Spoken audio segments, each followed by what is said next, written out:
You all sitting together. You're not solving any problem. In 4 weeks, you couldn't find out a problem around you that's worth solving. What have you found? What's the problem that you're working on? Waste segregation and recycling. Okay, so have you applied everything that you're learning in every session to that solution? I worked on field assessment conversations, but RAG test was weekly for me. I cannot find some use case assumptions, so I'm working on it.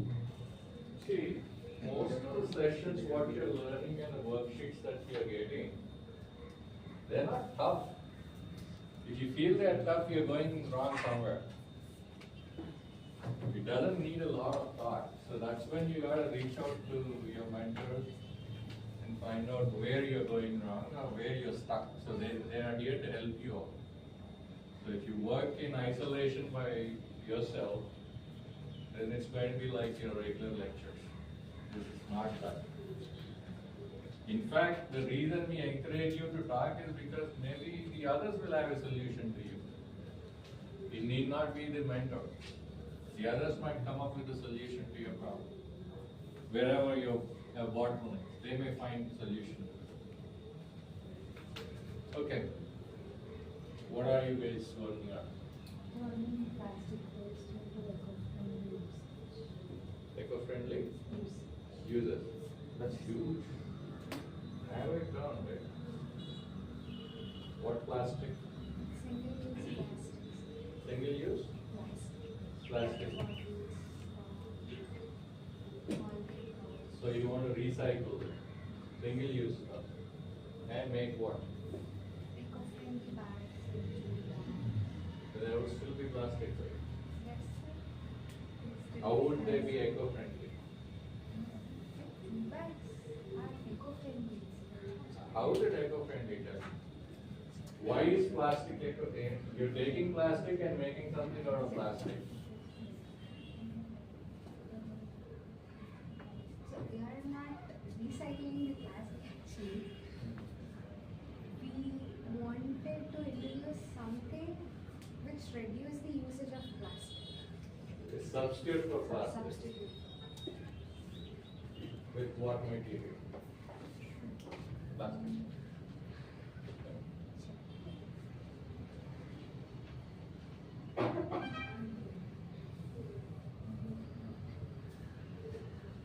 I was looking into the problem that are facing by the students who are living in the hospital. So they do not get a quality food, right? The broad statement alive, both week, they don't get quality food. So what's the solution? So we're hostile then? My friends, I'll get to fertilize and look for solution to the problems that we are hearing. Okay. So what's the approach? some of them are saying that we are not getting an hygienic food, and some are more concerned about the price. So I'll consider both and make it friendly. How? What ideas do you have?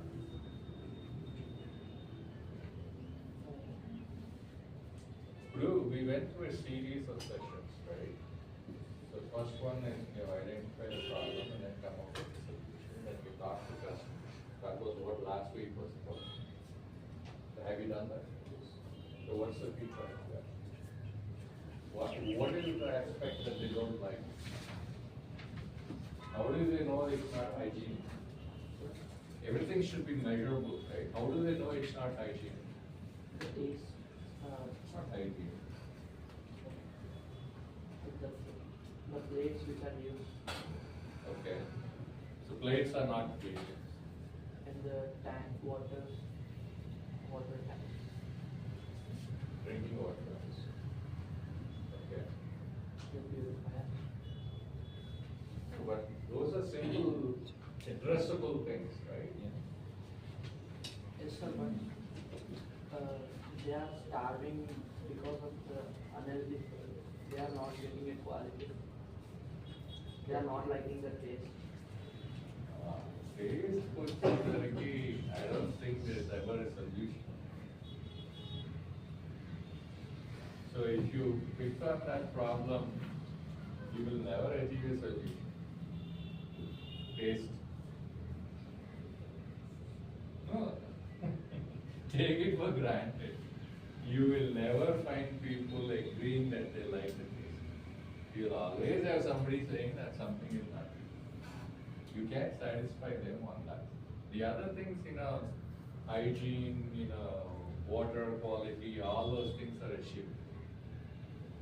What you need to look at is, why is it failing right now? Don't take it for granted. Your plates are unclean, tanks are not clean. But why did it reach that stage? Then you'll understand the root cause of the problem. Plates and the clean level. Steel plates water antana. So they are not cleaning it properly. The 5 whys that we talked about. Ask those questions. Why are the plates not being cleaned? Who cleans the plates? Where do they clean it? What is the water they use? Is it salary-based employee or is it a contract employee? Who does these things? You have to get to the root cause of the problem. Solution could be, hey, it's your plate, you clean it yourself. Then they don't have anything to complain about. Right? Or if you think they have the money, the budget is there, go use a friendly alternate to plastic. Right? Eco-friendly plates. If it's water, then why are the tanks not being cleaned? Because there would be a process for that, right? That process is failing. Why is the process failing? Only then your solution will address the root cause. It is not like they don't have a solution. Solution is cleaning things, right? That it's simple, but it's not happening. What's yours? Farmers living in rural areas are not being rightly paid for their products. Like whatever investment they keep in farming is not equal to the returns. Sometimes it goes into losses. Problems like drought, climatic changes. Right. But there are many problems like middlemen who takes more money from the farmer and then the same product he uses and sells in the market with a high price. Yeah, but we had this big discussion about middlemen in my last session, right? One of the coordinators also had a lot of things to say about it. So, you're telling me the same thing despite the discussion that we had. You haven't learned from it. So not all middlemen are bad, right? Mostly. No, why mostly? Middlemen are necessary for farmers. Farmers' core job is just growing, right? They can get onto a bus, come and sit in the right bazaar and sell it. Not all farmers can do it, right? Certainly not large farmers. So middlemen are necessary. How can you improve the system?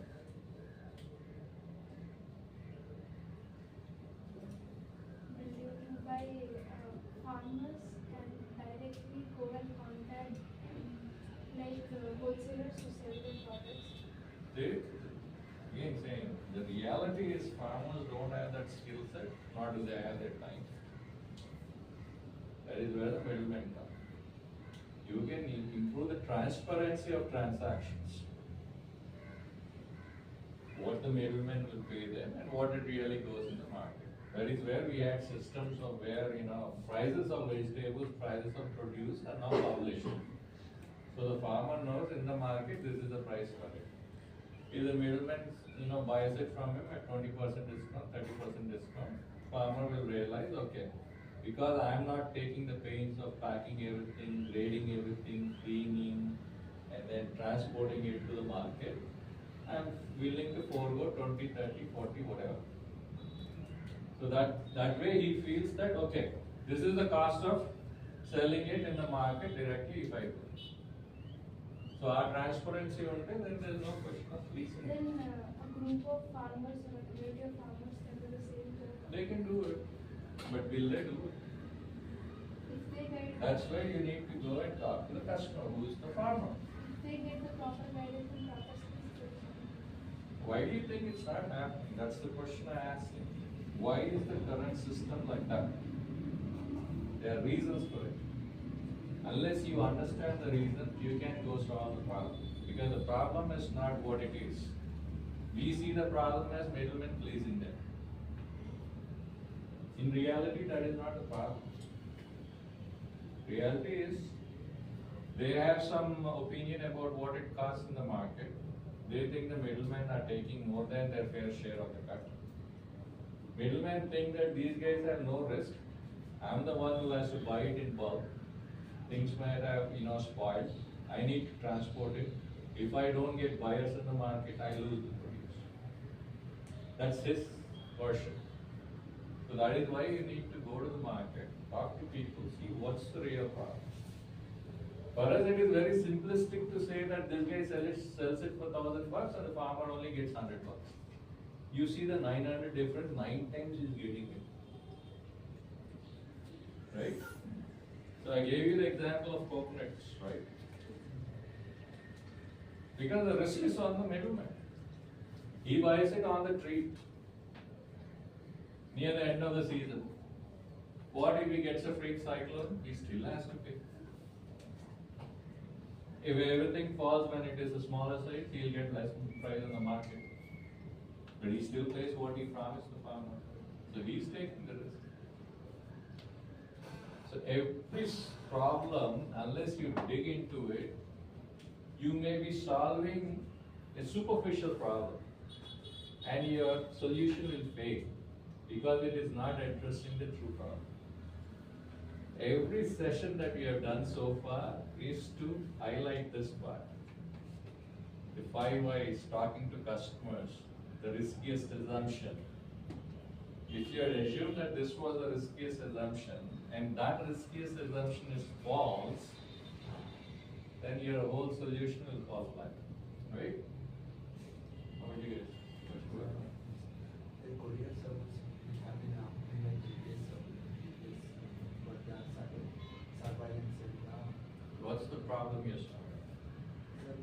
means many people have been means while coming to us the delivery while we are watching Amazon or something, then sometimes we open in the middle of our delivery only and exchanging the products. If anyone have been means opened our package, we get a message. We or Amazon service will be getting message, and then there will be alerting, and there will be giving information for the delivery boy who have been opened there. Problem statement is putting a GPS server service or sensor based which actually giving alerts and messages for us. What would the GPS sensor do? It will just give you location. Yes, so when sometimes it will be going somewhere like misleading. Why? If the intention is fraud, you can open it right outside your house. GPS is not the solution, right? Sometimes we'll get out of delivery, but for getting us the package, we'll get 2 to 3 days right. For get out. So that's up to them to try it, right? See, you are saying exchange of the product within the parcel or package, right? How is GPS going to ensure? GPS will only tell that it went in all this direction, that can be another. That is not going to tell you that, and people who commit fraud will never take it out of the way to, exchange the thing, right? They can do it right in their warehouse. GPS is not the answer. Means GPS means it was nearby our warehouse only, but for getting us, we'll get it 2 to 3 Somebody days. will open it right in the warehouse. How is GPS going to tell you? Right with their bag, on their bike, they'll open it. How will you know?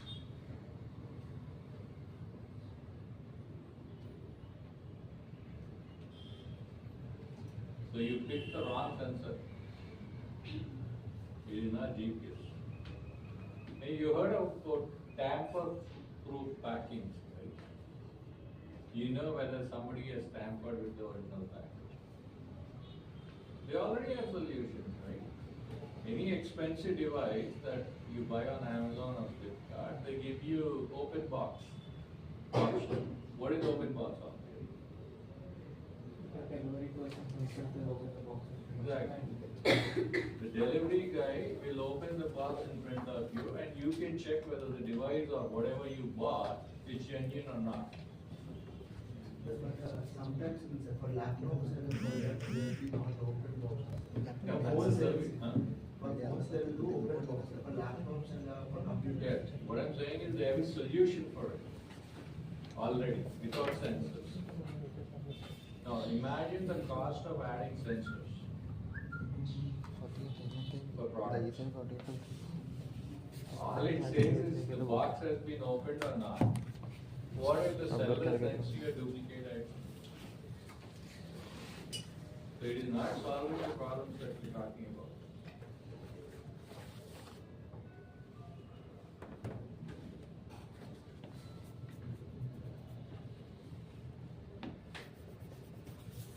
No clarity is needed, what you're trying to solve, but you. Tribal area, there is some traditional products. Traditional what? Sports.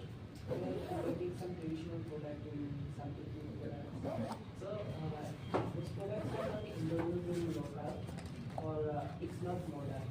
So, we want to introduce the traditional product to modern home decor product and showpiece, mostly, and we made it through waste without traditional recycling. You make it from waste. Plastic, one is plastic or other waste, but it's not traditional recycling like making chips or heating, melting. That's a traditional recycle. So we try to, we're avoiding this traditional because they are reduce some toxic element and making chips also, it's causes of microplastic. So we are just cleaning, collecting those waste. Then after cleaning, we will sort those plastic in different groups. Then we will reshape it through this traditional product, modern home decor product. So you're saying traditional, so why bring plastic into it at all? You're talking rural areas, you want to ship plastic from urban areas to rural areas and get something made there. What sense does it make? You're saying rural area artists, whatever they have been doing should be okay, right? You want to ship the plastic from the urban areas to them. This urban areas from there, I ship the plastic to them and they make it some decorative item and then I sell it. So what's the problem you're solving there? One is in tribal area, they are lacking of unemployment, mostly women are unemployed. So, but they have skill. So I tried to solve this for them. Besides this, there is also plastic waste are increasing day by day. I have to solve this problem also. Who's your buyer? There are these normal people who are sometimes we saw that when our family members or any of our friends went some like Araku, if any of my family member went Araku, so I said him to bring something traditional product. Those are in people are made. So those guys. Yeah, your buyers are the people who pay for these products, right? Have you talked to them? I said after this sixth or fifth session, I talk 5 people about plastic problem. Are you facing any problem? How many times you visit any spot? But they are not your buyers, right? What's that? People facing plastic problem are not your buyers. Buyers are the ones who buy these. Yeah, mostly Products. tourists are my They would want to buy plastic products. They said that if we corner means I want to make one lampshade through plastic bottle. If I made, I'm not using only plastic, I'm using some eco materials like eco-friendly painting, some jute ropes to decorate it. So they said that if it looks premium, I show some demo also there. It's made through AI picture. They said that if it look like this, it's looking modern and attractive. So we can pay. Right. How about you? So empowering traditional artisans first expression in Similar, right? no, Yeah? Okay. traditional artists especially first in Andhra Pradesh to technology. Instead of directly jumping into an app, I want to first create an Insta community or Insta page explaining their process of making Story. their story, and then see the demand for them, and then first create a website including artisans' profiles, and then if there was a visible demand to an app, so then we remove it now instead of directly jumping in. Okay. Including more features in app, better features like AI recommendations in room. Like if you scan a room, it can show the recommended products which are Okay. available and inspiration boards similar to Pinterest. So the customers can have an idea of the products and they can choose from the artisan profiles by their previous works. So, are you also building like commission a single piece for a particular artisan? It depends first to the community. If there's more demand, then after creating a website, we can charge a minimum commission first. Yeah, I'm saying like if somebody likes the products from an artisan and what he's selling doesn't meet his requirement, but he likes the approach, can he commission a project for him? Saying, I need, Yeah, customize. They can Yeah. also do the customization. because that's an important thing, right? You know, what you display, when you display the standard product, not everybody may like it. They might have seen something or they may have, say, I got this 4x4 space in my living room. I want a conversation piece there.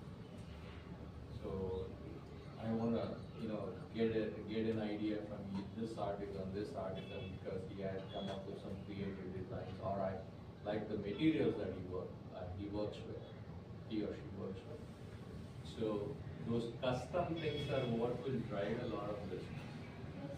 And the differentiation. So whatever tools that you're building should probably address this custom. Like you said, take a video, take a picture of a living room, suggest some pieces. So suggestion of pieces could be from their existing inventory or what they're making. No, sir. We can include like more similar to Pinterest inspiration boards. They can just go through it, and the suggestions also can be from all the previous ones, not just including the particular artisans, but in general they can have it. Good. How about you, man? Yeah. What's yours? Sir, I'm trying to address two problems, not yet. So one is again hygienic handling of food snacks in trailers, Railways. and the second is having a good equipment for the vendors which supports their quality. Okay.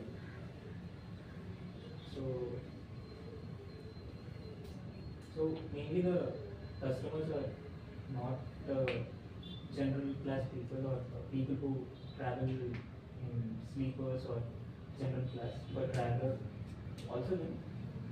But most of the time, the people from the third AC, the second AC, the first AC, or it may be Vande Bharat, Inspire.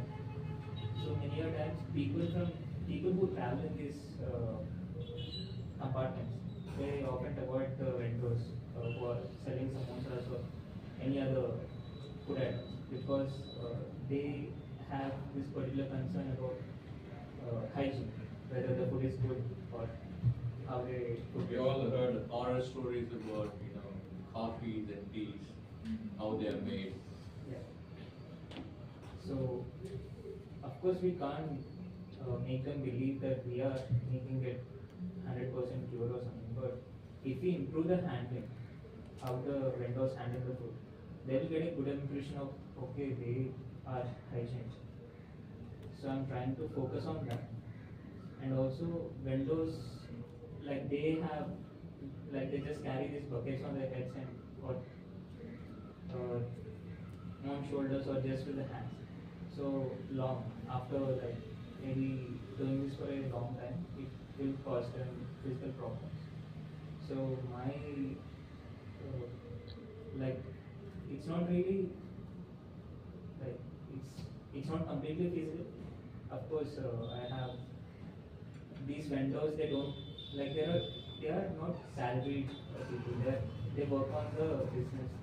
They get this contract from IRCTC, and they don't really care about hygiene. So when I counted them, they just want to make more money, and they are not into this Right. hygienic business. So that's where I was thinking of going next, right? What's the business for you? So first, if these people are convinced that you will get more business from the other compartments, and also people in the general class maybe they are only willing to pay 20 rupees, but if you are handling it well and if you are offering different items, like instead of just say onion samosa, maybe if you can offer a sweet corn samosa, you will get much more higher pay. Like you can get paid 50 rupees, which is much But higher. here's the thing, I think somehow there's a little bit of disconnect. These guys, I don't think are licensed vendors by the railways. Like some people wear this IRCTC uniform. Even I didn't research much about Yeah. the contracts or anything. So, see, IRCTC, I don't know if it's IRCTC, but people who are licensed to sell are railway contracts that runs from the pantry, if it has a pantry. But these people don't necessarily. Exactly.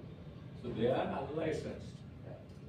So meaning that can, go away overnight. And it doesn't happen in these long distance trains. If it happens, it is not under the table kind of selling happens. One particular station to another station and then decline. So it is an unorganized sector.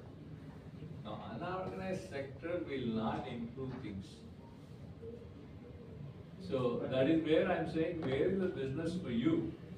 So either what I have in my mind is either I take a part of their profits. Good luck.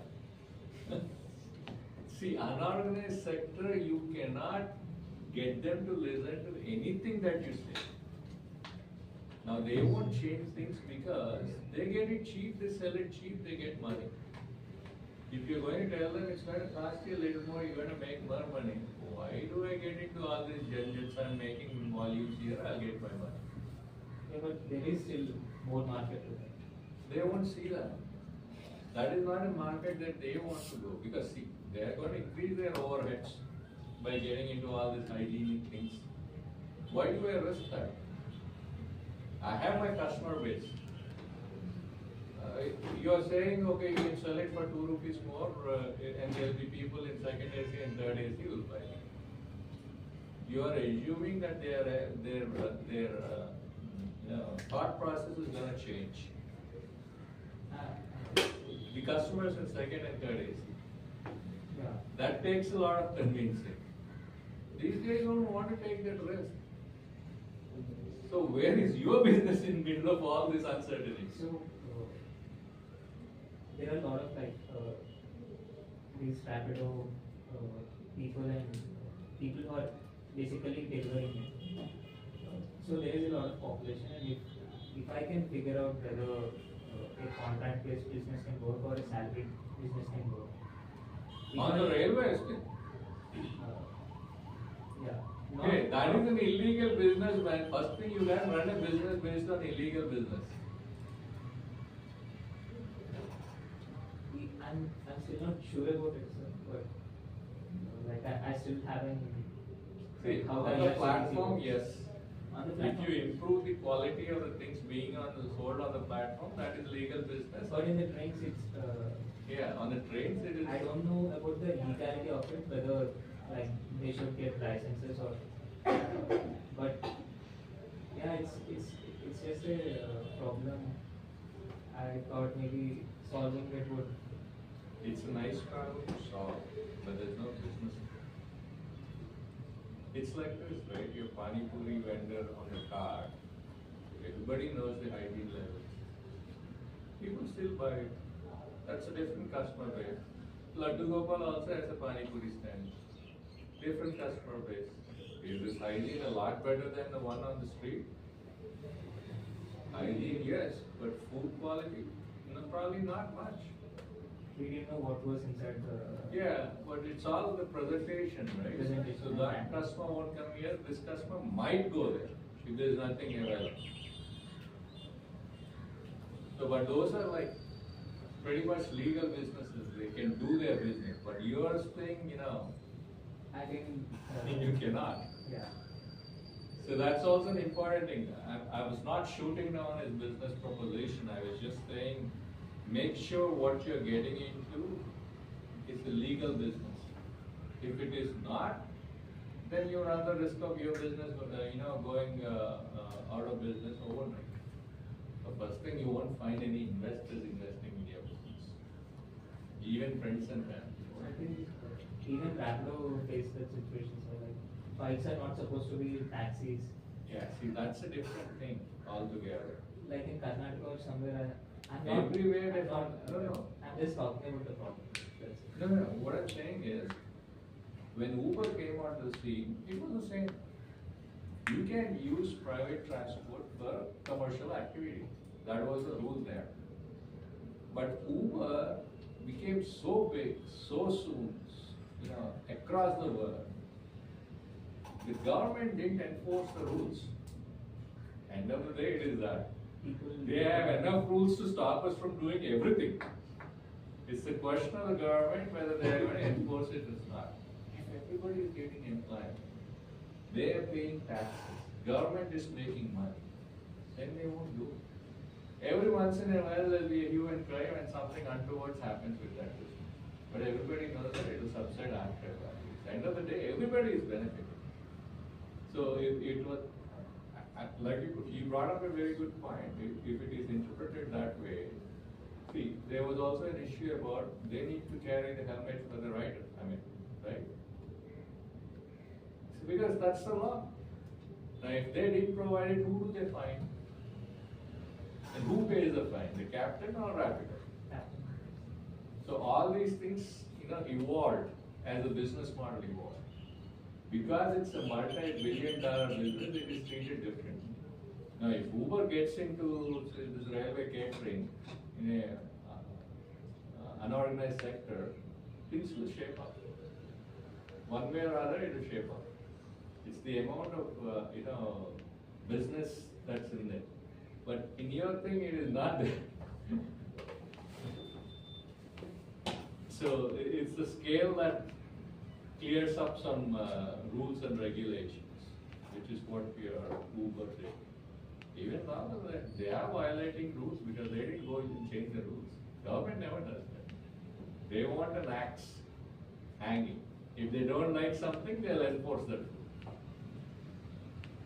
Just the way, we did with Pakistan with Indus Water Treaty. How many of you know about that? Indus Water Treaty. Pakistan. No? Guys, read news. So what is it? So Indus water, most of it comes from, flows through India. But Pakistan is really dependent on it. So till now we have like allowed It doesn't flow through India, that's the thing. It originates in India, but flows to Pakistan and comes to us.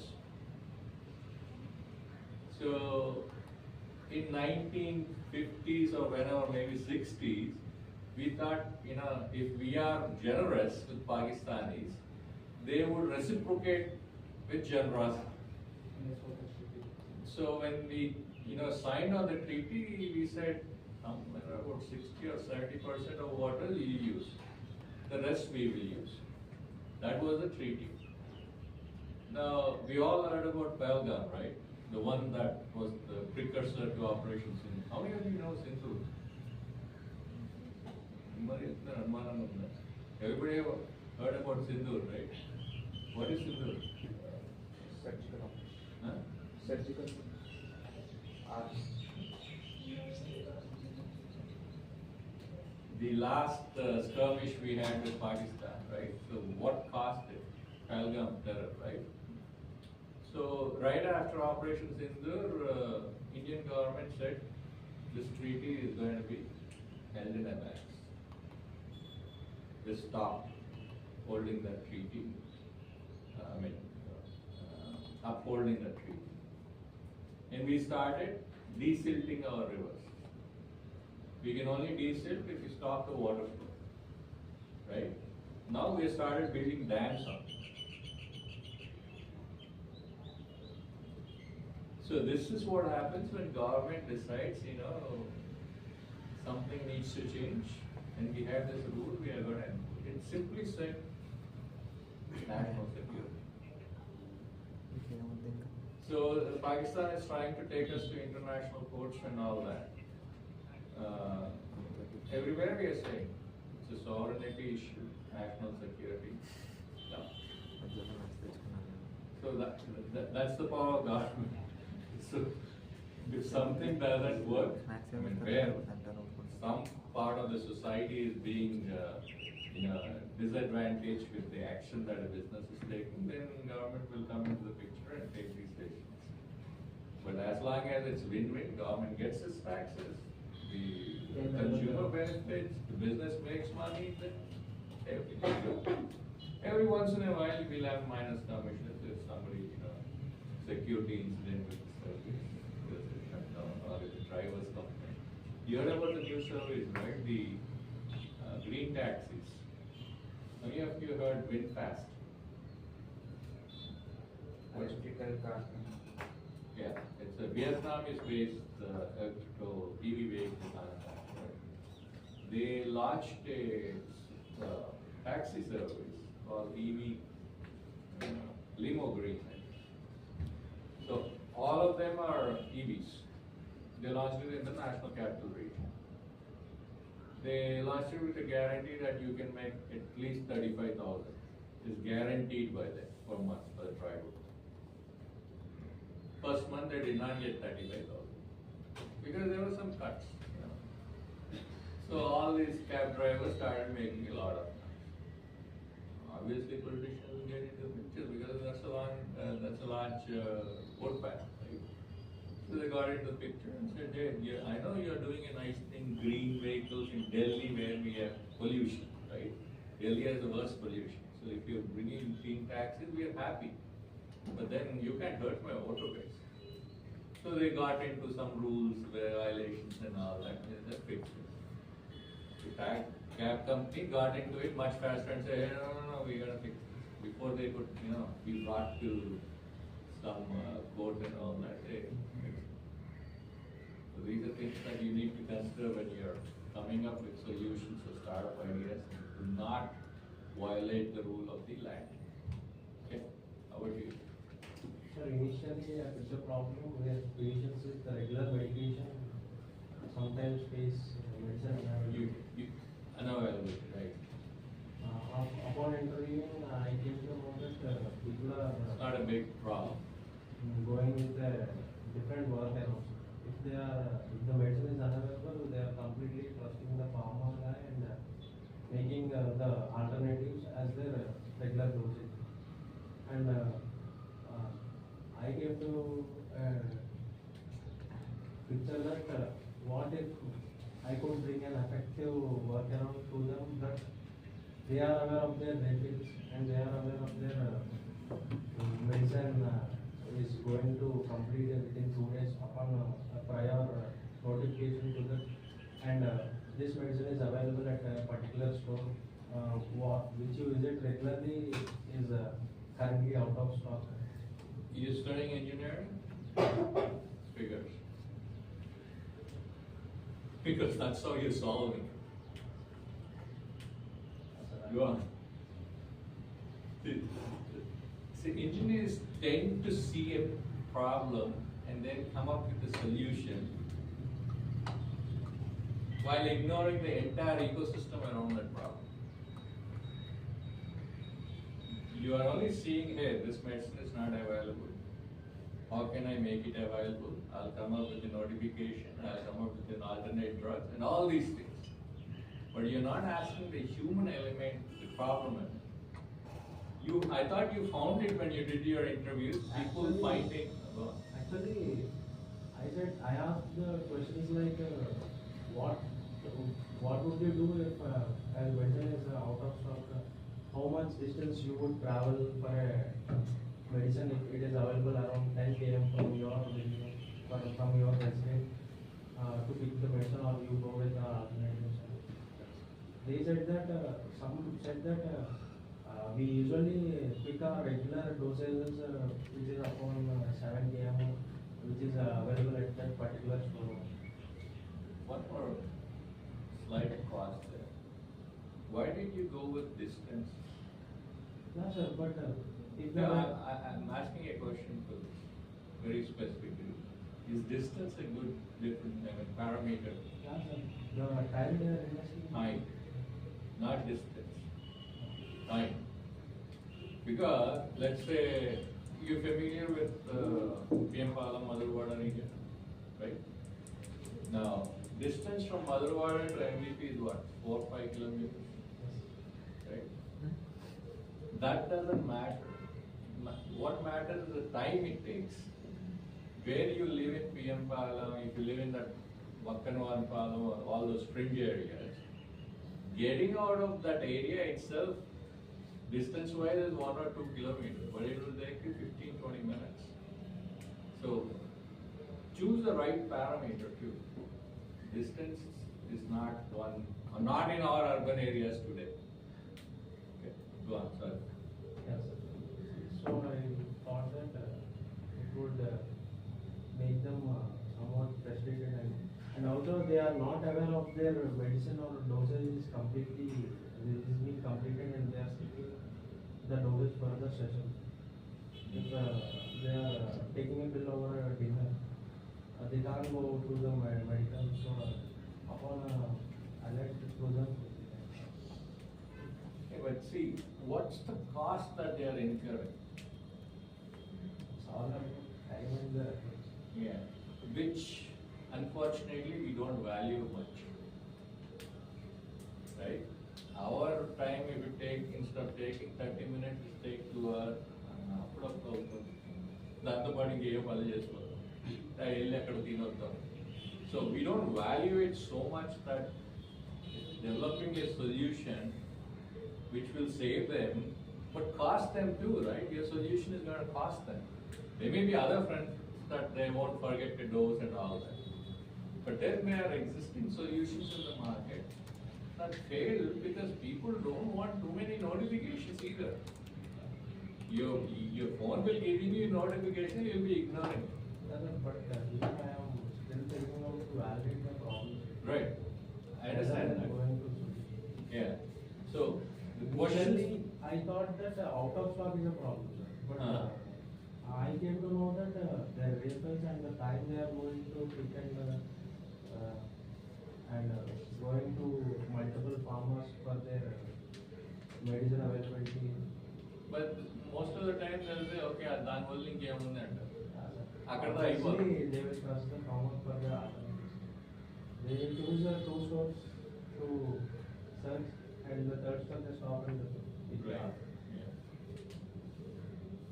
So you got to research that more deeper and see. And then the bigger question is, how much is it costing them to have that problem? And what are they willing to pay to solve that? Is that a problem that, earlier sessions we talked about it. Is it painful enough for them to pay to solve the problem? The more you are talking to them, the more you're discovering that it is not painful to them. So if it is not painful, they won't pay for a solution. That's the key word. End of the day, I want your businesses to make money, right? You'll only make money if somebody is going to pay you for that. And they'll only pay it if it is painful enough for them. So that's the first test you gotta do. Okay? How about you? So the problem is I saw is most of the online shoppers like struggle to find genuine product or trustworthy sellers. Okay. Due to that lead to financial losses. Like they lose money over the fake products. Online. Give me an example. Like if you like a product from online, like something beauty product, soaps or face sunscreen, like it does not suit your face. Like my face is like a oily skin. Like some companies they'll like it's used for every face and like in online reviews and ratings. Like they lose their money like first thing they use for 1 week or 2 weeks. After that you lose the money. Like, they think it does not working for me and they go to the product. They lose the loss of the money. And again thing like why to order again like they lose the interest in online shoppings and everything. That's why like most of this I talk to so many members and they tell like if ordering something at one time and losing their interest on it, does not trust e-commerce platforms. Like I just saw E-commerce and everything. like If you go to the shop and buy it, it's the same deal, right? like in e-commerce they'll get a cheaper price, like they even offers like 20-30% off they're giving us. But if you buy online like offline, they'll sell like a product MRP rate they'll sell. Like around 250 they'll sell. And like e-commerce, na, like we'll sell at something 50% off, they'll get 100 rupees, 100 rupees. We'll get It's the same product, it's the product claim, not the platform, right? And like the sellers they'll sell, na, sir. The sellers, the product sellers they'll sell, like they keep the offers and more and keeping to buy more products other than offline products. Then we're getting some fake or untrusty sellers products. That's why you lose interest in online shopping, everything. So what's the solution? Just I got some AI platform which we use some. If you keep the link of the product in the AI, it will tell us all the advantages of the product, and they'll Where they're going to get that information? like from the product which we like. I thought it's some sellers and contract, like partnership based services. The sellers and the product. Partnership based we will talk of stuff. I'm not seeing a solution there. You will see, AI is only going to look at all the information in the world about it and tell you that. It is not going to sit down, do a research on the formulation and say whether this, as per pharmaceutical things, Like is it going to will work search or on not. something like search on YouTube reviews and ratings. Yeah, they can all be fake. Yeah, there will be some. What is the trustworthiness of those? Some user, And it will tell like product components. It will explain everything about the components which be suitable for us. every single product sold under the sun will have that information out there. And you know AI hallucinates like crazy. So like In fact, you should probably trust the sellers and the AI yeah, sometimes. Yeah. AI will give you reams and reams of information to support why that product is good. You ask it one more question, it'll say you are right, everything is Like fine. what are like gems? These gems like chocolates. What do we? But India there is like in India there is allowed like gems. In most of the countries there is banned Which one, gems? gems, chocolates. Why? Because they use some artificial colors like G20 something like different colors. It is causes cancer and other hair fall and it will be sir. Like in India, like everyone will buy this because of the low product, like 5 rupees and everything. If we someone we know about the product, they So can. it's this question, right? Do people care? So same as the samosas, right? They are unhygienic, but it costs 10 bucks. Gems, it costs 5 bucks. Cancerous, Everybody has been eating it for 20 years as anecdotal thing, story will say. My mom used to have it, my brother used to have it, is okay.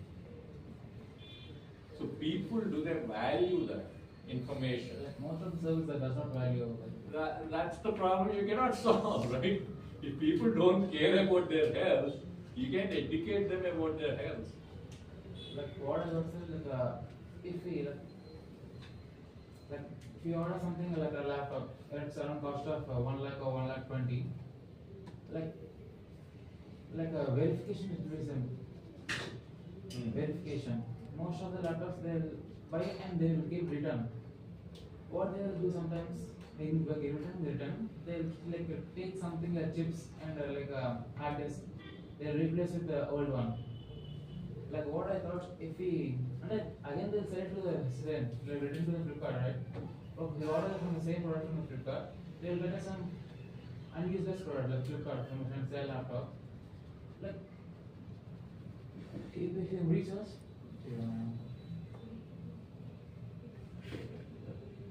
I can't say in like normal. We try to understand. ఇప్పుడు మనకి లాంగ్గా products లాంగ్గా fake వచ్చాను కదా sir, దానివల్ల మనకి loss వస్తుంది. Something we use some like 1 month 2 months వాడతాం, దానివల్ల like తర్వాత లైక్ హీటింగ్ ప్రాబ్లమ్ కానీ తర్వాత వస్తాయి. అదే కానీ సమ్ మనం ఏదైనా ఒక సొల్యూషన్ వాడామనుకోండి, some useful solution like what I thought is like it's not about the components, like it's a fake or a real product. It's a humongous effort. Any product, take a lot. It's a verification like So that's the big thing, right?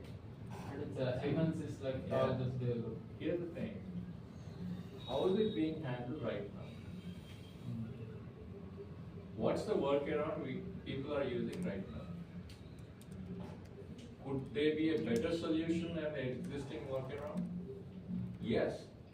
But what does it cost to build that solution versus what does it cost to replace a few fake products? It costs a lot. Lot less. So that is why the status quo is, if you find a fake product, we'll replace it. Sometimes, see, like you said, after 2 months I realize it is overheating. At least you have a warranty. So they'll fix it under warranty. Out of 10 people, maybe 8 people's problem can be fixed, 2 people's problem will not be fixed. Those 2 will be unhappy. They'll be going to consumer courts, raising issues and all that. But at least you didn't spend like on a solution that cost several, millions or lakhs or whatever. So that's the status quo of the society. So existing solutions have a workaround. Your solution may be very elegant, very, very good in terms of how many products it can catch. But if it's going to cost you so much, the product cost will increase, right? Nobody's going to pay you that. Yeah. So that's the fallacy of coming up with a solution where there is no viability because the workaround in the existing situation is acceptable. So I know this is the problem with engineers. That is why I asked him. You have a problem, you want to solve it. You don't care about what it's going to cost, what people's impression about that is. Do they really care to have an app for everything? And what is the cost of building? It'll be far more than what it's costing the actual user. So anybody else wants to discuss, because the reason I'm having this discussion with every one of you in my sessions is I want to test the knowledge that you have gained in these sessions. Are you applying it to your solutions? Now, I want to pick your solutions and comment on them. So something that we're talking in our sessions is being absorbed. That's the whole purpose. There's a lot more we can learn, but if you're not applying to the solutions that you're building, then there's no learning here. You're just, checking the boxes and moving forward. Okay? So, what's value proposition? This is also something that we touched in the early sessions. Every one of your solutions needs to have a value proposition. to the current solution, current workaround. If they don't see value, then they're not going to buy the solution, right?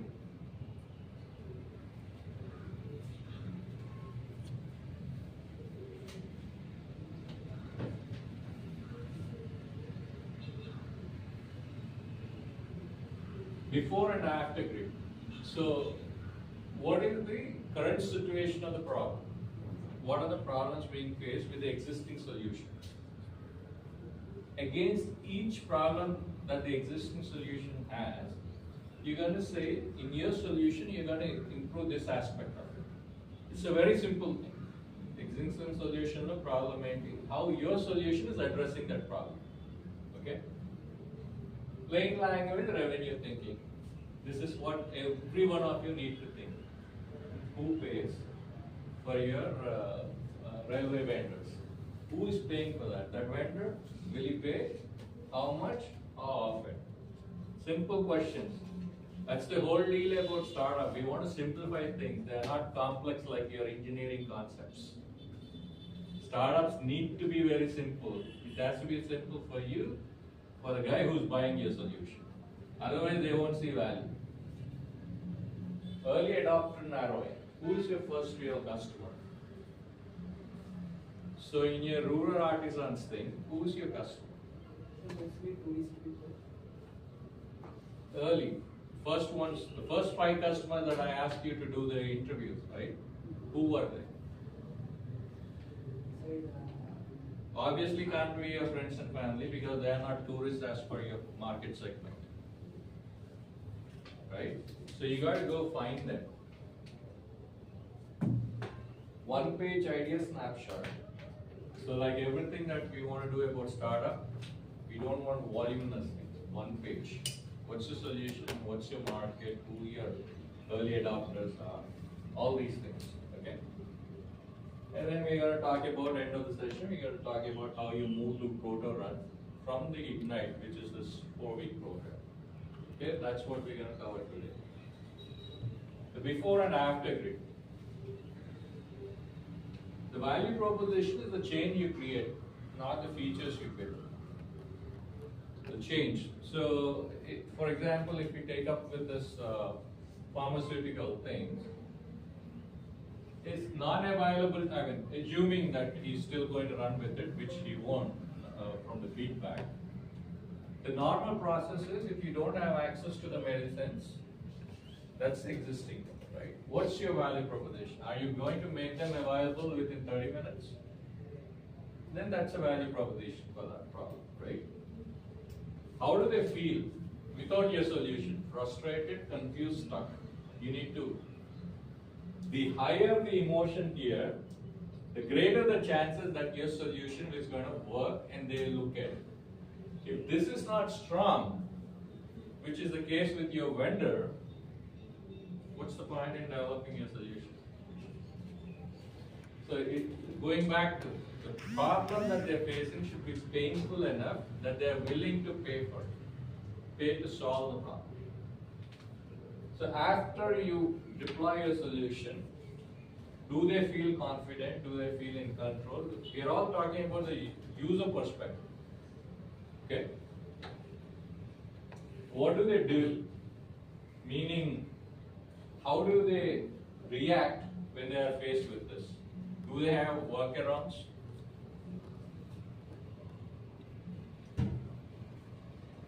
Do they waste time? So that's the existing situation. Now, are you addressing those with your solution? Everything needs to have a place in this grid. Whatever they are feeling here, you should address it. If you do not address it, the chances of them adopting your solution go down.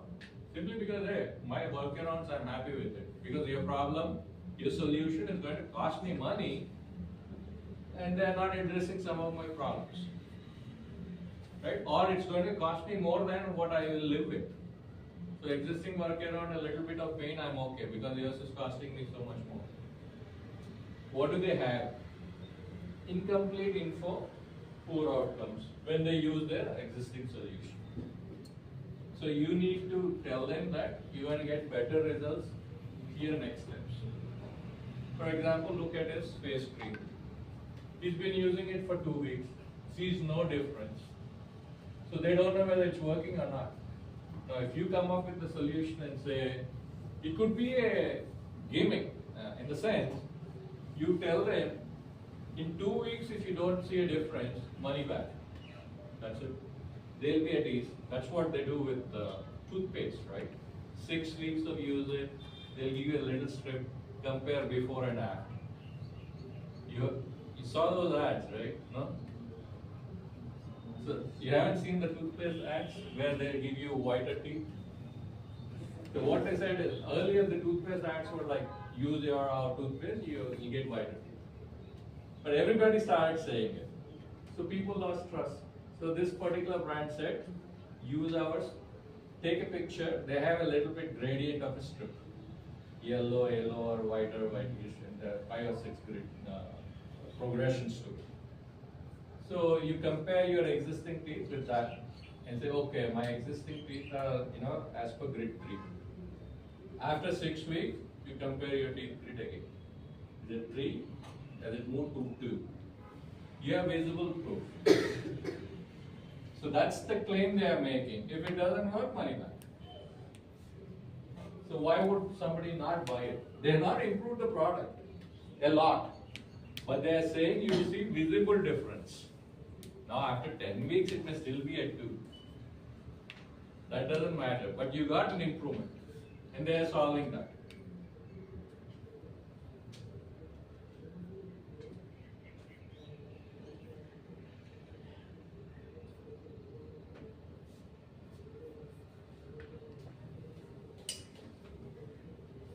Okay, revenue thinking, plain language, simple.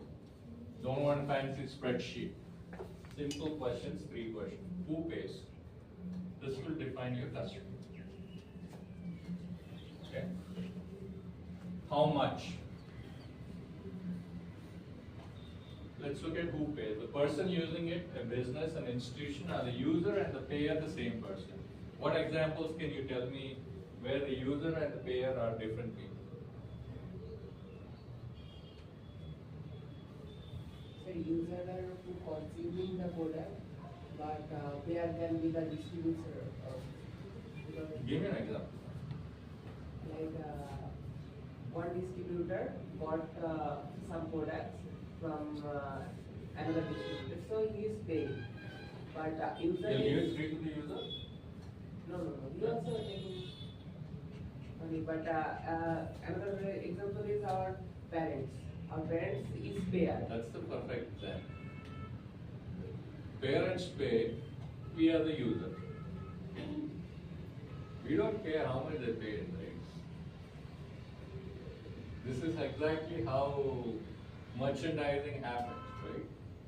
All the Disneys, they make money. Their user base is different.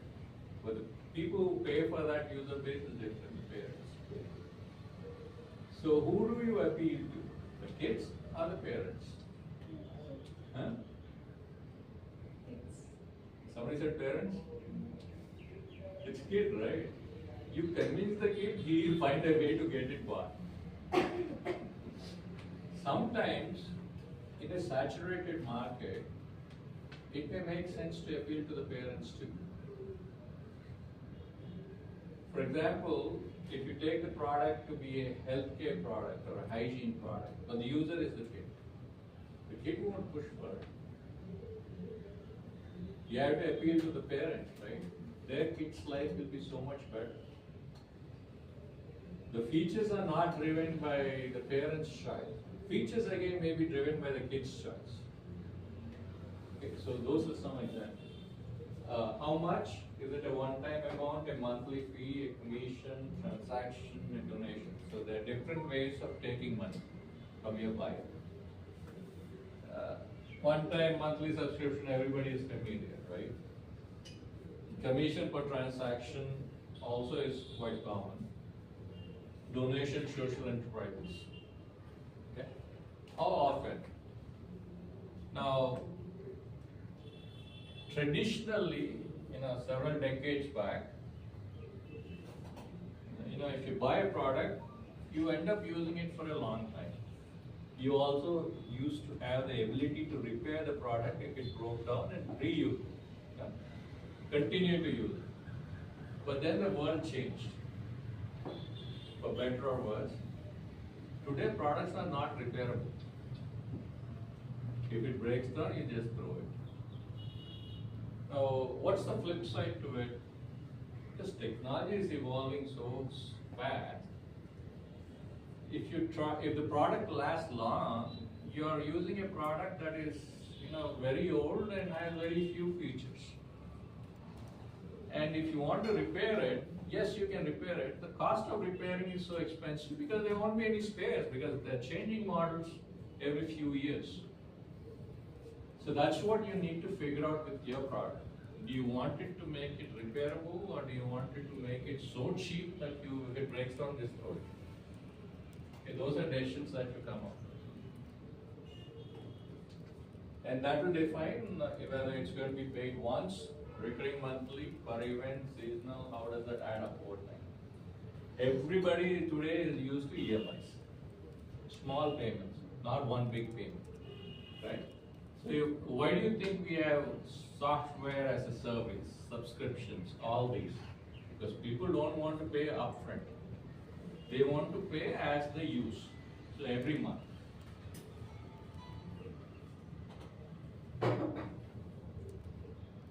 So that way, you are making your solution more affordable.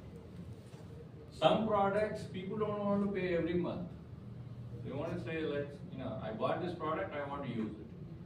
Some products that may be expensive, or they think, it's not going to last them a long time. They want to pay for use. How many of you have heard about battery as a service on EV vehicles? Have you heard about that? You heard about MG Windsor? Okay, forget it. So EV vehicles typically cost anywhere from 15 to 20 lakhs, right? So cost of operation of EV vehicles is low. Per kilometer, if you charge at home, it will probably cost you 2 rupees or 2 rupees 50 paise. Your petrol or diesel cars cost about 6 rupees per kilometer operations. So the EV companies say it's going to cost you 15 lakhs. Now somebody who is buying a Maruti, what? What's that? Desire?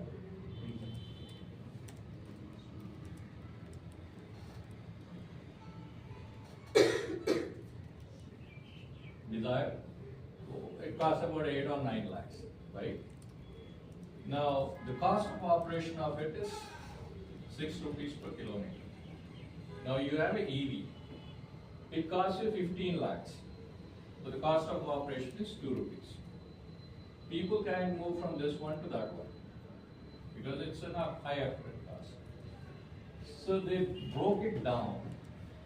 The seller said, okay, I'll sell the same car for 10 lakhs, but you pay me 3 rupees per usage, 3 rupees per kilometer per usage. So it's going to cost him the same, 3 rupees plus 2 rupees of the EV charging cost. So it's still going to cost him 5 or 6 rupees, but he's getting a better car than what he got with the ICE car. So that's a very interesting model that helped build this thing.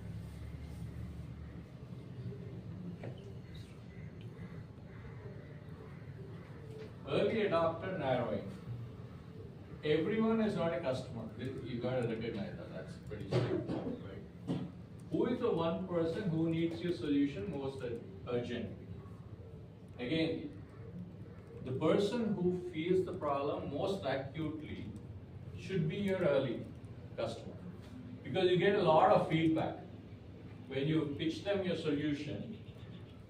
You get a lot of feedback on how your solution is working to resolve his problems with that existing solution. So the selection of your early adopter is very important. Then you can add others, Those who feel it acutely, segment with the problem in the broad market. Ask yourself who already tried to solve this on their own. This is also very important. What are the existing solutions in the market? Why are they not satisfying your customers? Has somebody tried to solve this and failed? You have to learn from those failures, right? Otherwise, it doesn't make sense. It is not a smart thing to go through the same path and fail like that. You learn a lot from others' failures. That is why when you do a research, also look at existing solutions that have failed to take off. And then research why they failed to take off.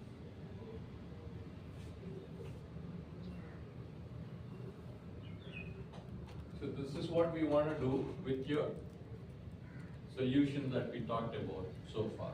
That's the spreadsheet that we have. Complete your before and after grid by your problem. Answer where you're going to get the revenue.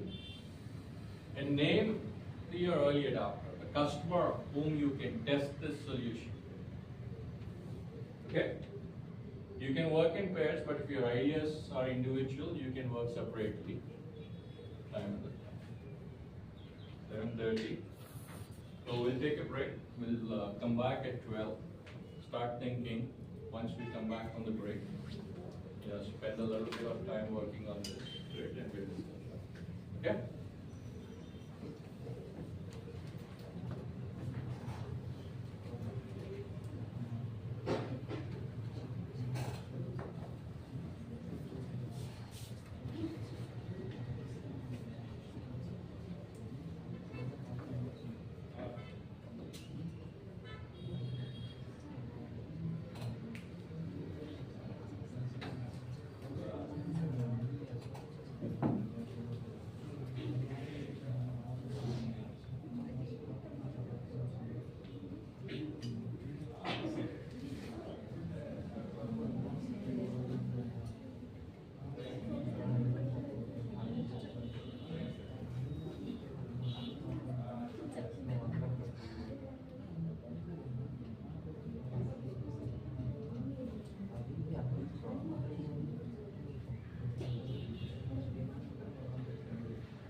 What you working on? Crop recommendation and market forecasting systems.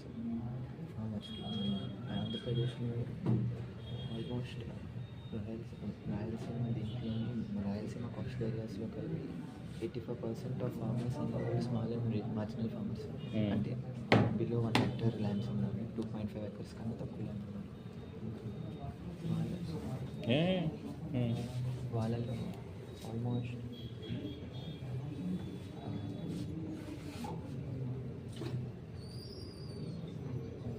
వాళ్ళు మాత్రమే ఆంధ్రప్రదేశ్ మొత్తంలో 50% of farming lands అనేవి own చేసుకుంటున్నారు.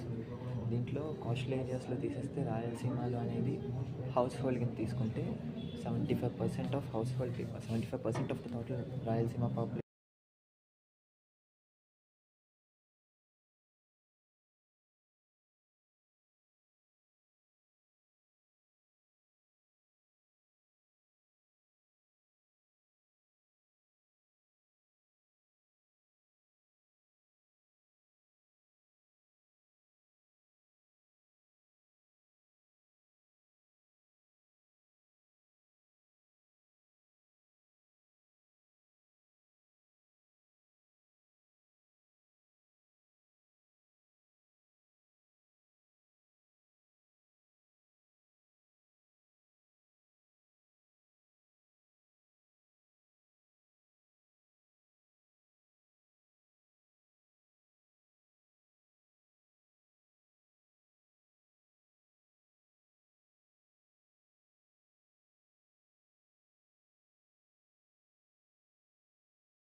Solutions right now.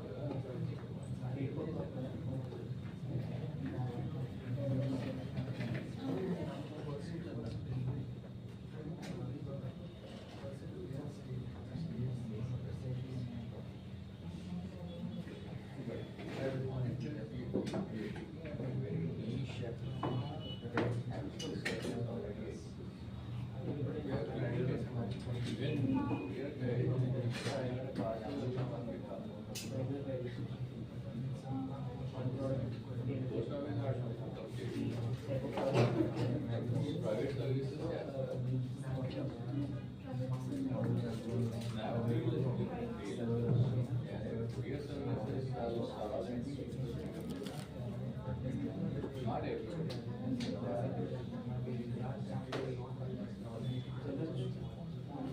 What's the market?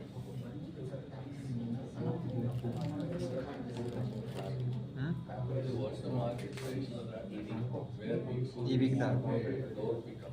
Share Seller అయితే they are obviously offered. Just selling somewhere or the Flipkart or the Amazon, whoever you're selling it to, they pick up the product and send it out. One of the parcel picks up the demand and go to the nearest place and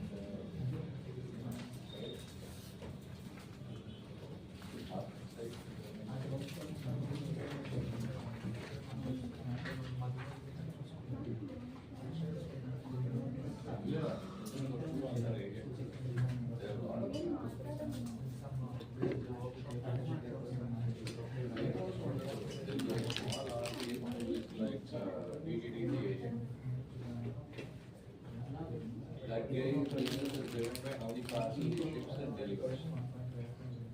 So that gave will be more than interested in coming to your house and picking it up. If it is not, at least if we go to this shop, they will come and raise it.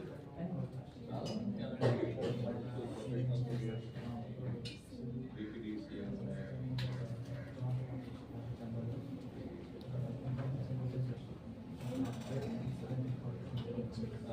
so there are people, they are agents.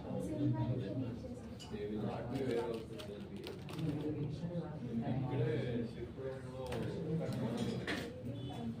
Cipro కాలంలో శ్రీనస్లో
some occasion coming up, some baby, or if I broke something, needless. But you guys are right thing in saying that. They want to show addiction. So that's a physical. Now, if some tourist goes to, let's say, there will be artifacts, handicrafts, right? They want something, they like it, they take it, because they are like, then they are like, you must have potential customer, right? Sell your product, with a QR code that enable them to buy it online. Then you are getting that ability to sell it to more people because this customer is attracting more people when he shows it.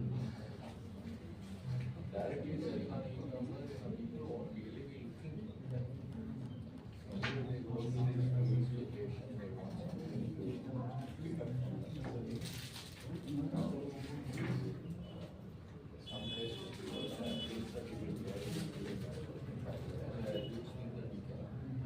Meaning you have to give them the ability to buy those things. I'll tell you an example. You go to Thailand, there's a lot of that.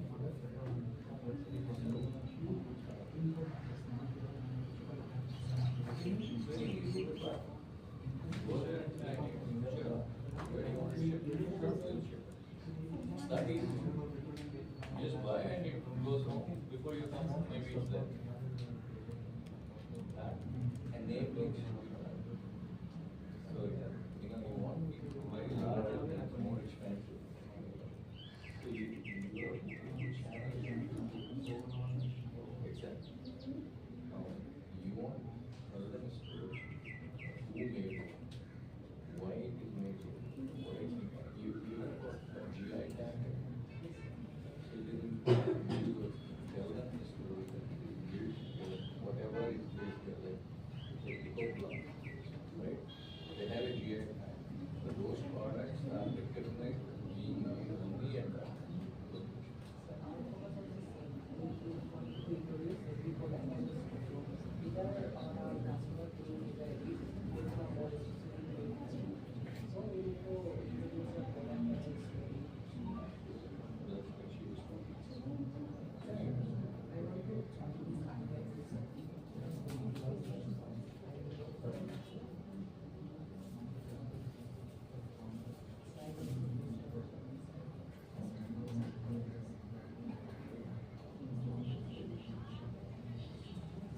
That's up to you.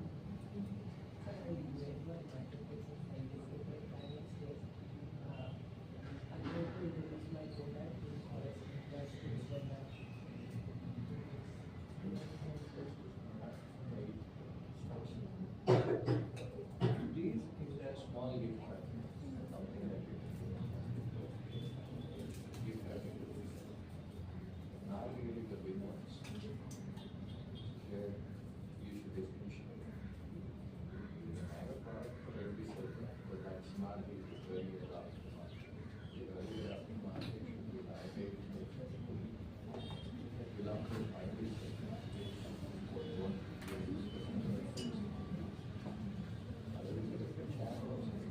But that's not the way it's going.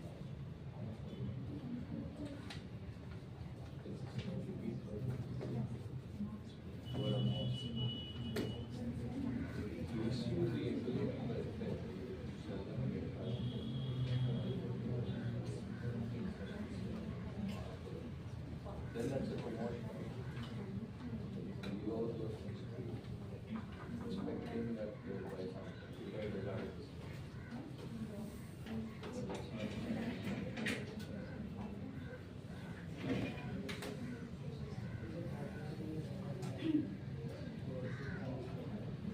This place, there's a lot of potential customers. Then, if you sell it in Alpine, there are other areas.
guys want to work on that spread,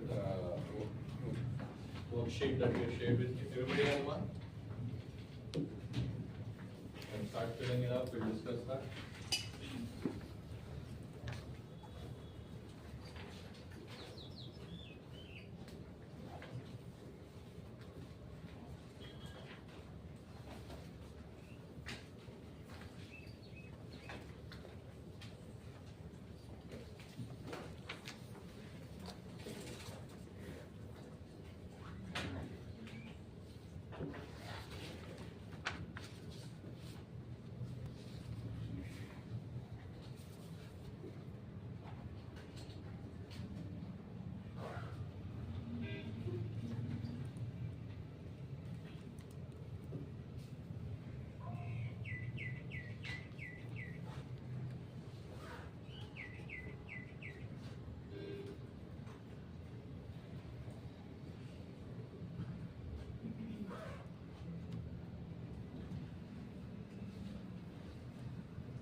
if you're done, we can start discussing it.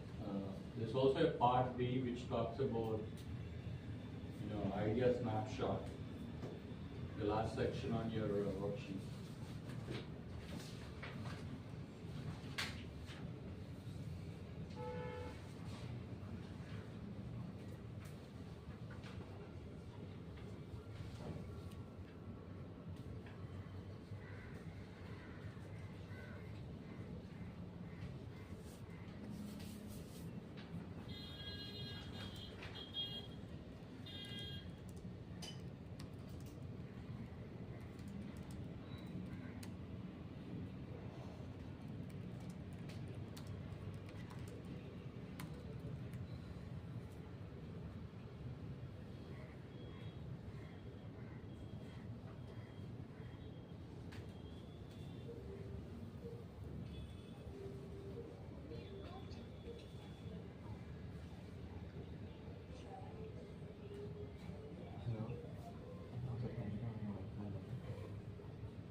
Urgent అయితే కదా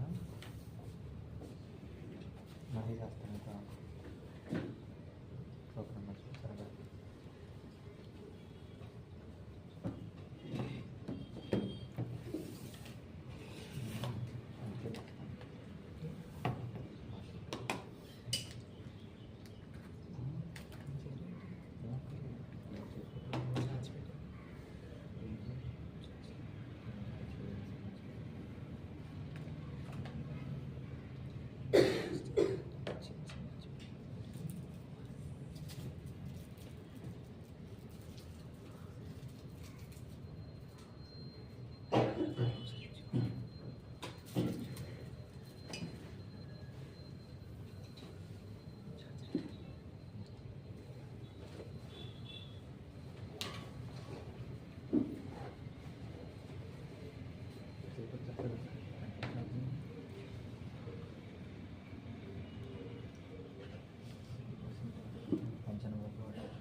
wants to discuss this spreadsheet, worksheet?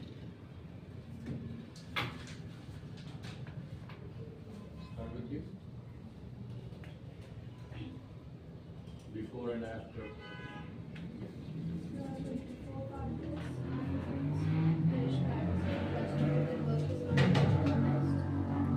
Work is not.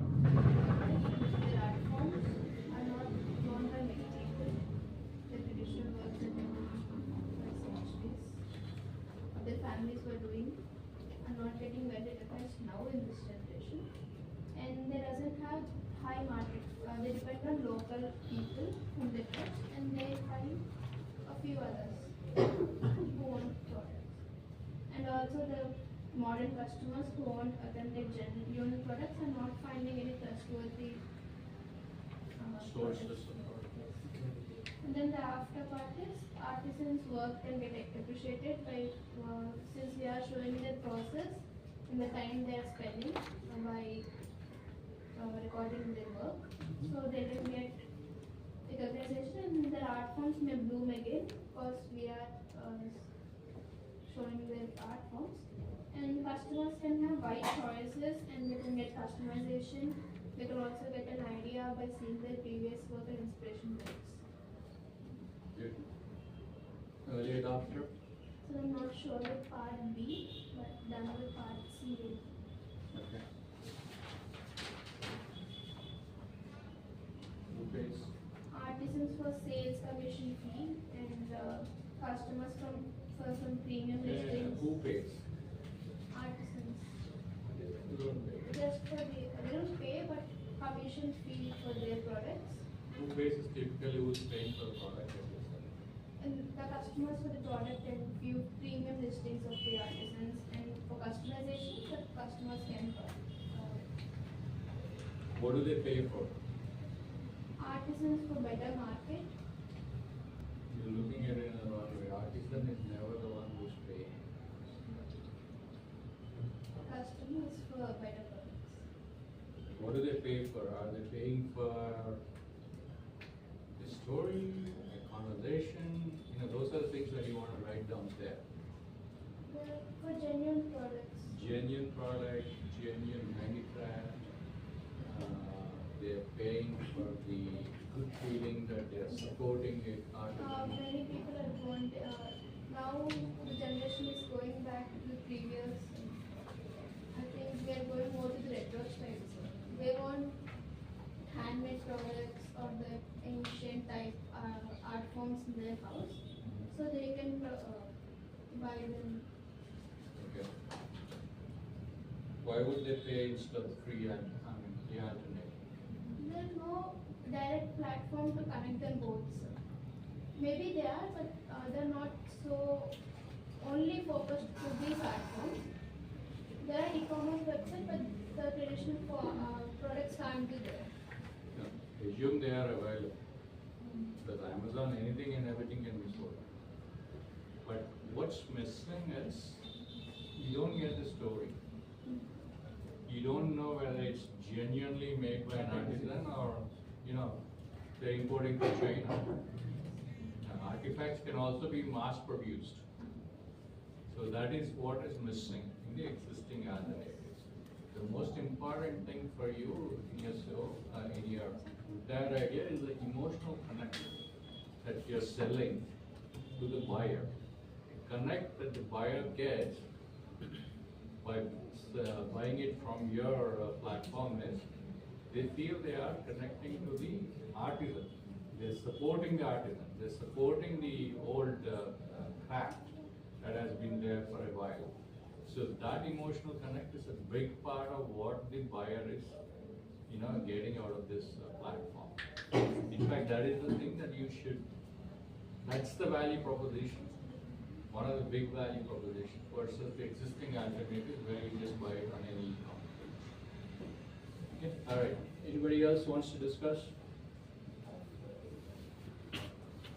Plastic alternative.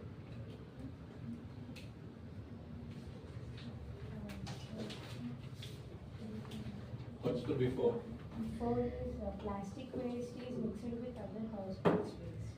With? Other household waste.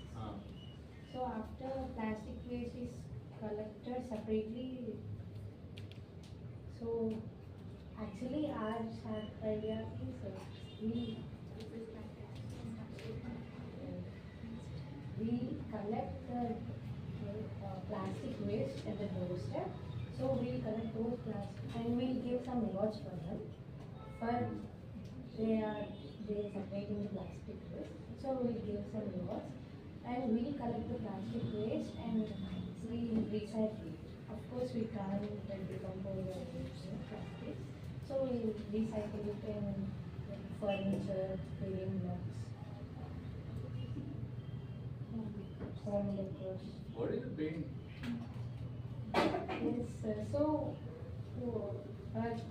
after recycling those products, so we give them discount, like you gave us the plastic, so you'll get this coupon, you'll get the discount if you buy these products.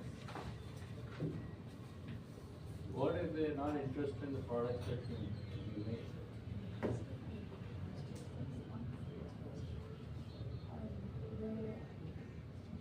You're still not answering me. What is the pain that they're feeling? Maybe they are not aware of pain. I think me life అంతా సరిపోతుంది అది pain మీకు చెప్పి explain చేస్తారు. So it's like The word plastic waste plastic. I mean, how am I hurt? How am I feeling a pain if I just dump the plastic in a garbage can? I'm not losing anything. I don't feel anything.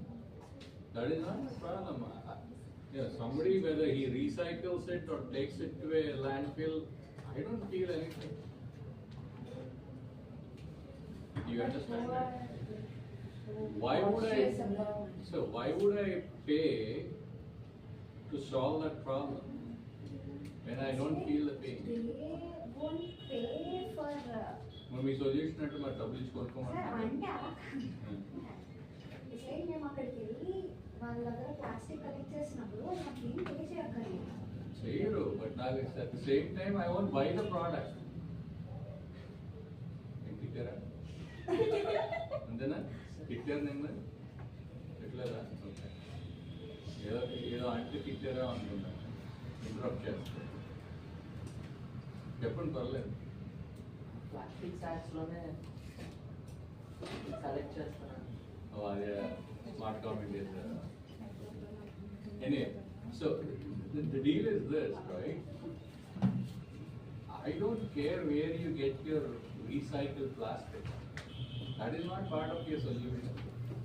You are including that as a part of solution because you are going to offer them discounts based on what they give you. Now, నాకు అసలు product యూజే లేకపోతే నాకు discounts వస్తే ఏంటి లేకపోతే ఏంటి? మీరు ఏం చేస్తున్నారు అనేది మీరు అమ్మాలి. దానికి మా కస్టమర్ ఎవరు? అదే the early part of where you get your plastic is not part of your solution. That's a niche segment. నేను రోజు ఇప్పుడు హోటల్ ఉందనుకోండి, I generate lot of plastic waste every day, right? Now if you go tell them I'll pick up the plastic waste and give you say consumables for the hotel, which is say ice supply chestanu leకపోతే I'll give you plates or something like that, then it's the part of your solution.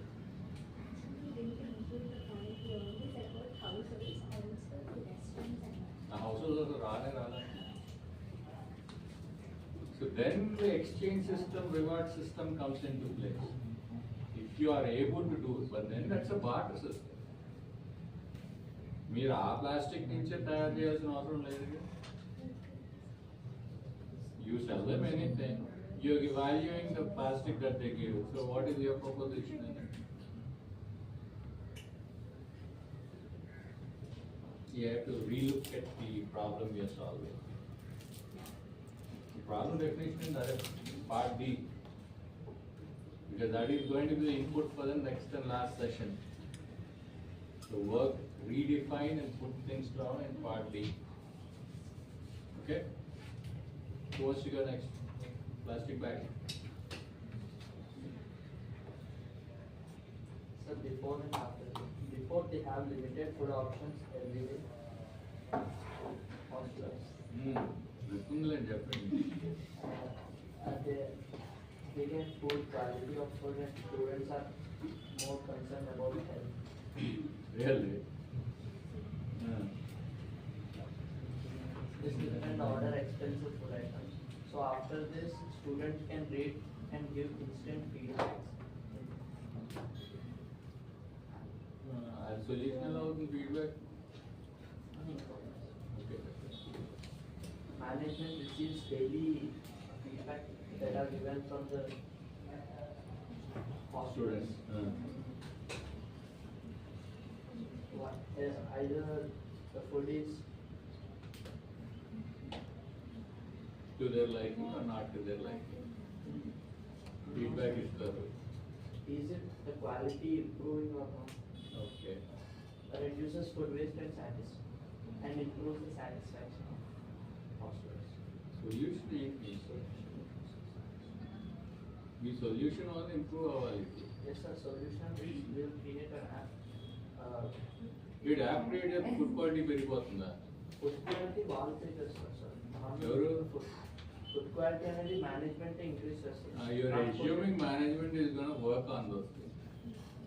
They will pay us as a monthly subscription. Yeah. The current situation ఏంటి? The management doesn't care.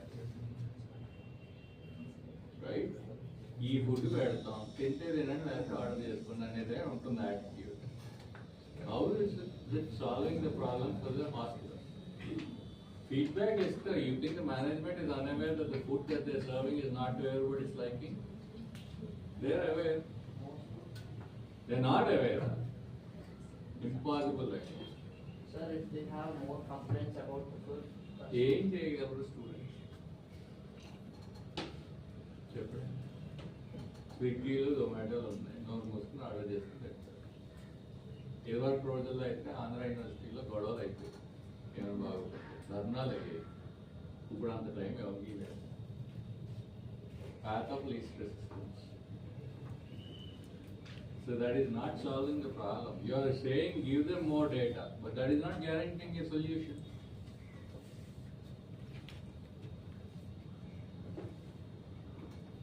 Is it addressing the pain, which is not healthy food, which is not tasty food? How is the solution? Then kitchen open chestanu, నేను supply చేస్తానంటే it is addressing. నేను feedback ఇస్తాను అంటే how is that addressing? You are just giving a feedback and that way may work on it, may not work on it. If it works on it, then it is addressing the solution. Next question ఏంటంటే who pays for it? Next అదే కదా. Who pays for it? Management. డబ్బులు వాళ్ళే ఇస్తారు, solution వాళ్ళే ఇస్తారు. అది direct వెళ్తే తెలీదా? Don't they know what they're cooking in their own kitchen? And what feedback is coming from the hospital messes every day? So, I don't know if you guys heard, we have a electronics company called Electronics in Vijayawada. Andhra-based company. It's been there for 25 years. And the people are very passionate about their employees and the work that they do. So 20 years back, they implemented a voting system in their mess cafeteria. So they all get free food, free or subsidized. You know, people don't like free food, but you pay for it $5, $10. That is always better than offering them free food. Anything, which is what we told Vinay who started this program. It should not be free. You don't value anything that's free.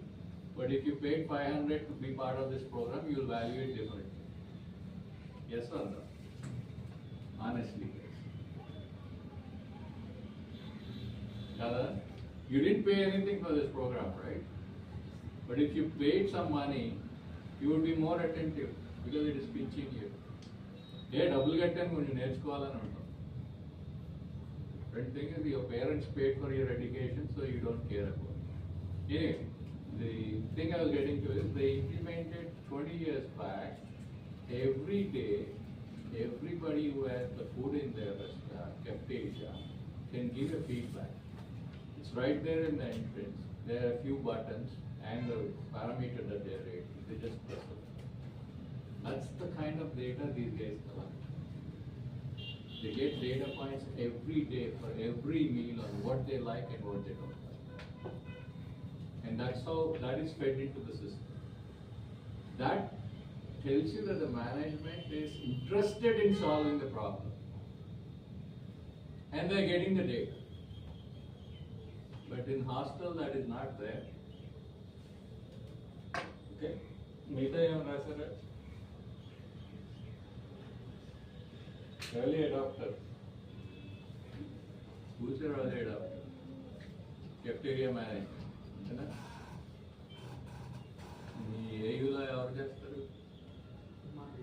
Okay.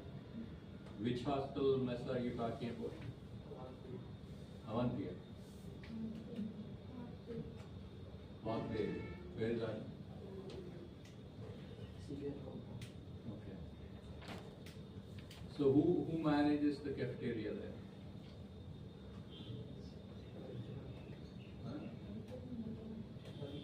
I get it's How would I know who he is, man? I'm asking you, is he a contractor, is he a management guy, or who is he?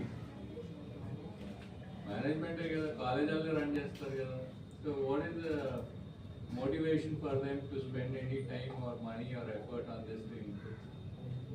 They got captive customers. They get more costly. Food was hostel. Food is never the determination, right? Hostel rooms cheap got chestar. Mess కోసం ఎవరు మానే Andhra university hostel చూడండి అది location బాగుంది it's better నా అంత ముందు అయితే కాలేజ్ అయిపోయినా కూడా ఉండేవారు ఆంధ్ర యూనివర్సిటీ హాస్టల్స్ 10 years అది తీయటం కష్టమయ్యాయి you understood how that is not a problem that can be solved, or at least you are not looking at a solvable piece of it. There may be solvable pieces of it. Okay? Next. You want to talk about yours? How no, I have the same problem, Similar. So why do you tell me in the I don't think she opened her mouth even once. I probably got everybody to open their mouth, but not. So let her do the talking now. Sir, so before the restaurant owners using their customer for the bad order. Bad? Order, bad order. Okay. In their surroundings also landfills. First, Not only are there Restaurant restaurants, but surroundings also also. in surroundings landfills and dump yards. Smell that causes Two customer different experience. things. You said restaurants, right? Surroundings landfills contain అంటే guaranteed కాదు కదా. guaranteed. కాకపోతే max ఏముంటాయండి ఈ సిటీలో restaurants చుట్టూ dumps ఉంటాయా? Back yards లో dumps ఎందుకుంటాయి?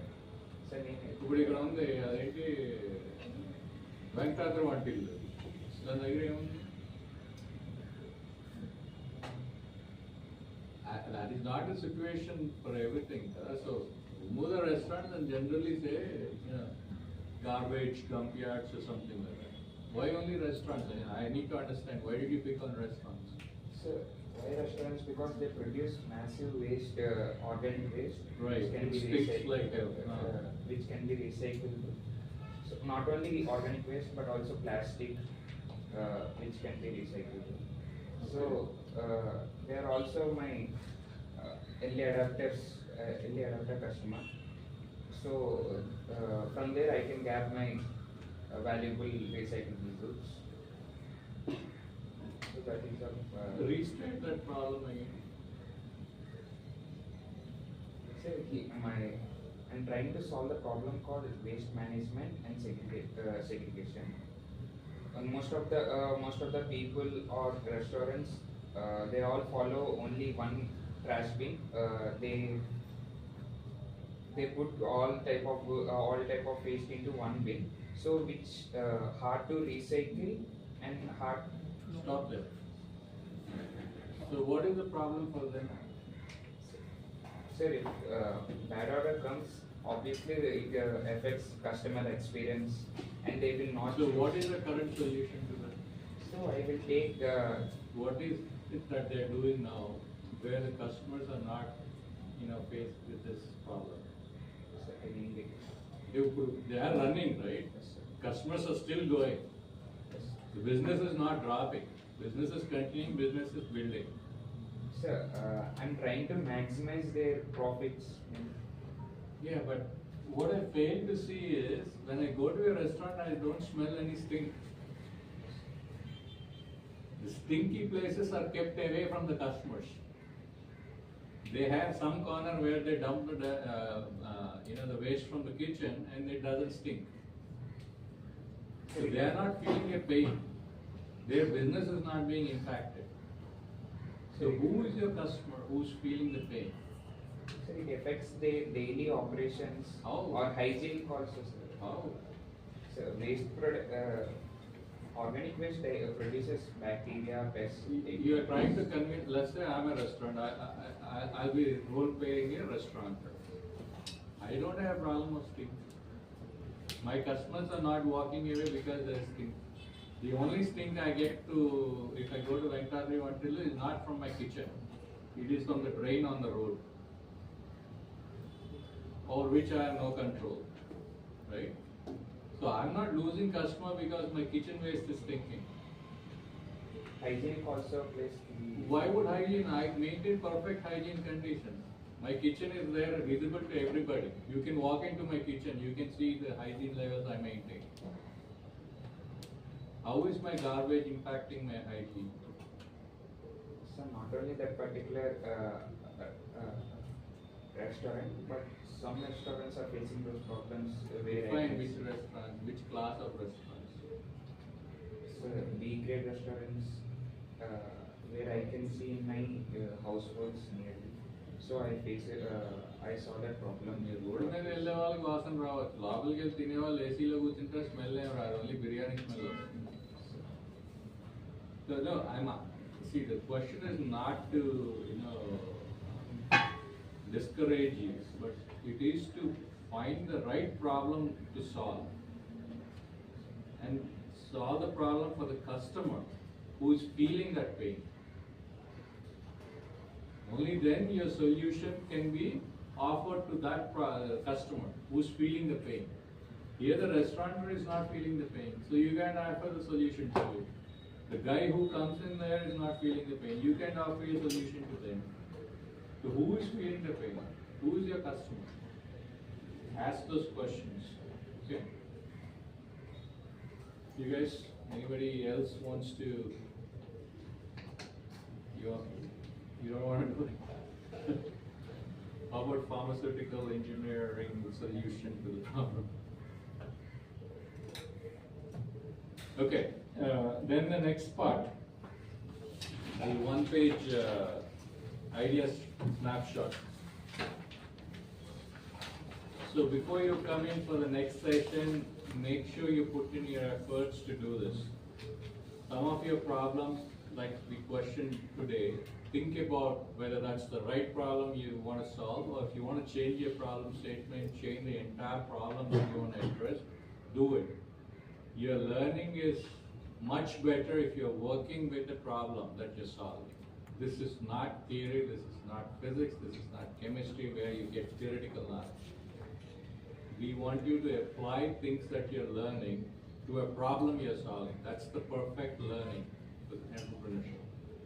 Yeah, unless you are solving a problem, everything will be right. You listen to these things and then you walk out of the room, nothing is there in your mind. Okay, make sure you pick a problem between now and next session. Only then it's going to be interesting, and that will, slowly roll into a prototype. Okay. You can pick something completely new today, but make sure you ask yourself the question that I'm asking you today, and what you asked yourself earlier, and what we all ask ourselves in your earlier sessions. find a customer, that is most important. Okay? So write down the problem. I understand it is very difficult for us to write,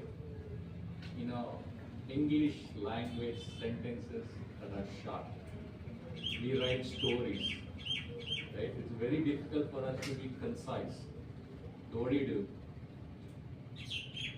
When somebody says write down in one sentence, what do? We can, but still we have to write. What do?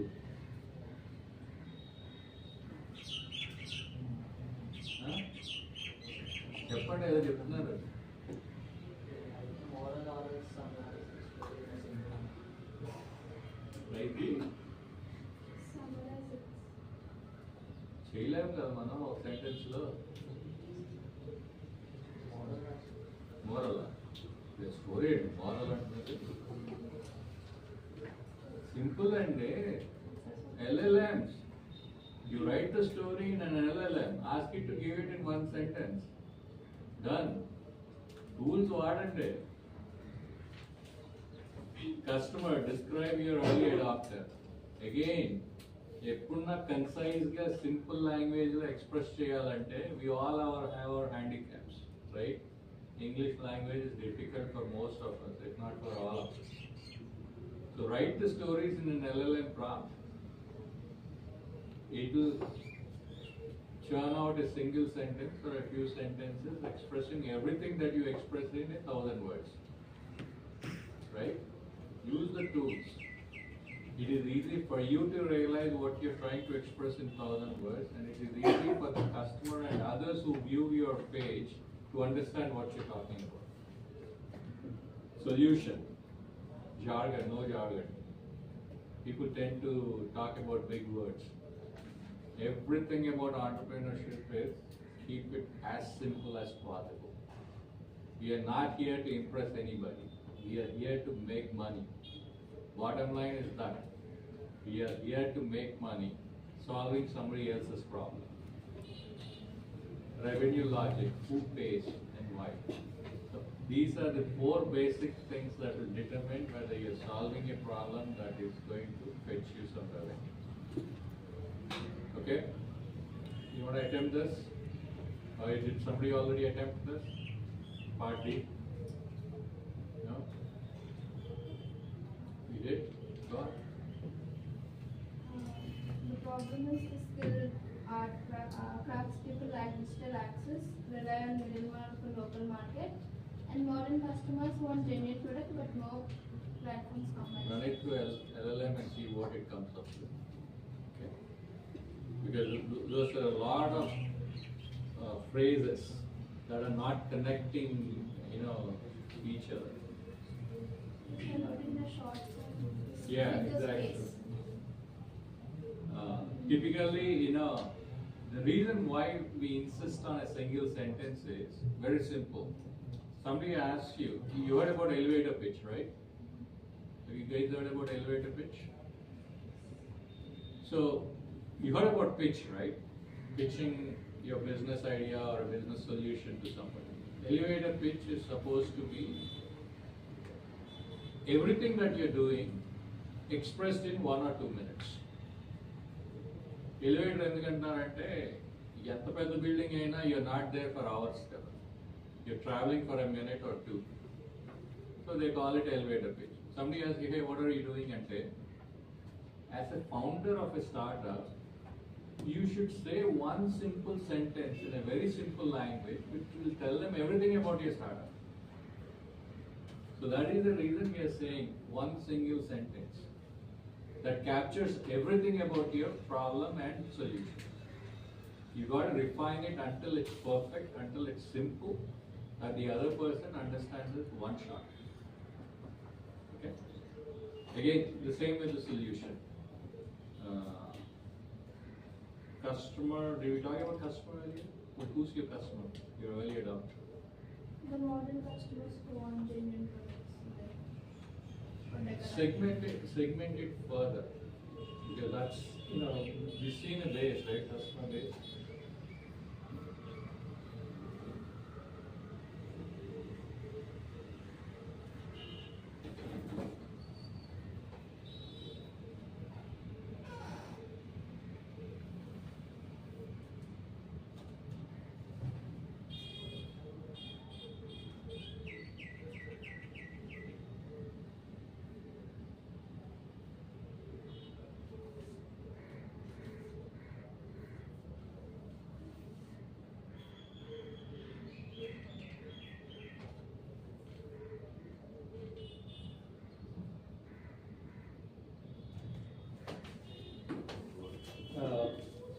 You remember the page we were talking about where the early adopter is at the bottom, and then there's a higher box above it.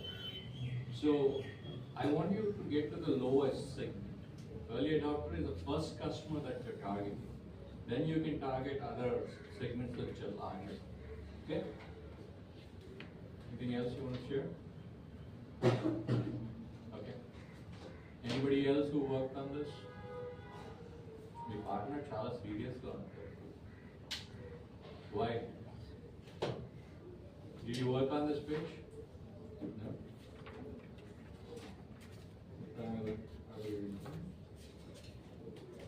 You got 15 minutes more. Anything that you guys want to pitch, share, see if you're going in the right direction? So I was wondering whether to start with the Instagram page is a good idea or not. Instead of directly jumping into any website or community. Always. Web page, see, today sales like your product are only going to get eyeballs with social media. Nobody is going to find a web page and, everything is about content. How rich the image is. More importantly, it has to be a short clip, not still pictures. And then the story. You got to sell the story of the artisan before you sell the product. The emotional connect is what you're playing on.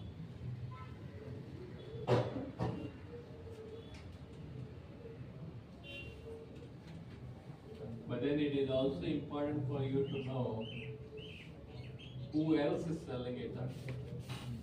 You got to have a unique value proposition. If everybody is selling that way, again, it's a clutter. Of course, you can go say specific artisans. But then if you use your emotion and say, I'll only promote AP's artisans, they may not stand very high even compared to, say, Rajasthan artisans or artisans from the other parts of the country. So you got to find that unique value proposition. Why this is unique enough that the customer should pay attention to it and should have it, invest in it. That's the other thing. You can also sell these selling exclusivity. So if an artisan is super famous, or if he doesn't need to be super famous, if an artisan is an 80-year-old guy who's been doing it for 70 years, the same, craft, then you can say this is his 99th unique creation. You're tightening the supply. You're selling exclusivity. That is also a way to sell something that is mass produced. You're attaching a story to it. Or the material that goes into it. The wood that he used is from a 150-year-old tree that has been growing in the tribal area or whatever area he lives. He didn't chop it up. The last storm buried it. Stories like this will get the eyeballs. Good? You're going to find another problems to solve. Don't roll it up. You know the Good. Your pharmaceutical thing also, is it going to change? Or are you still going to find a solution there? What is the problem? Who's having the pain?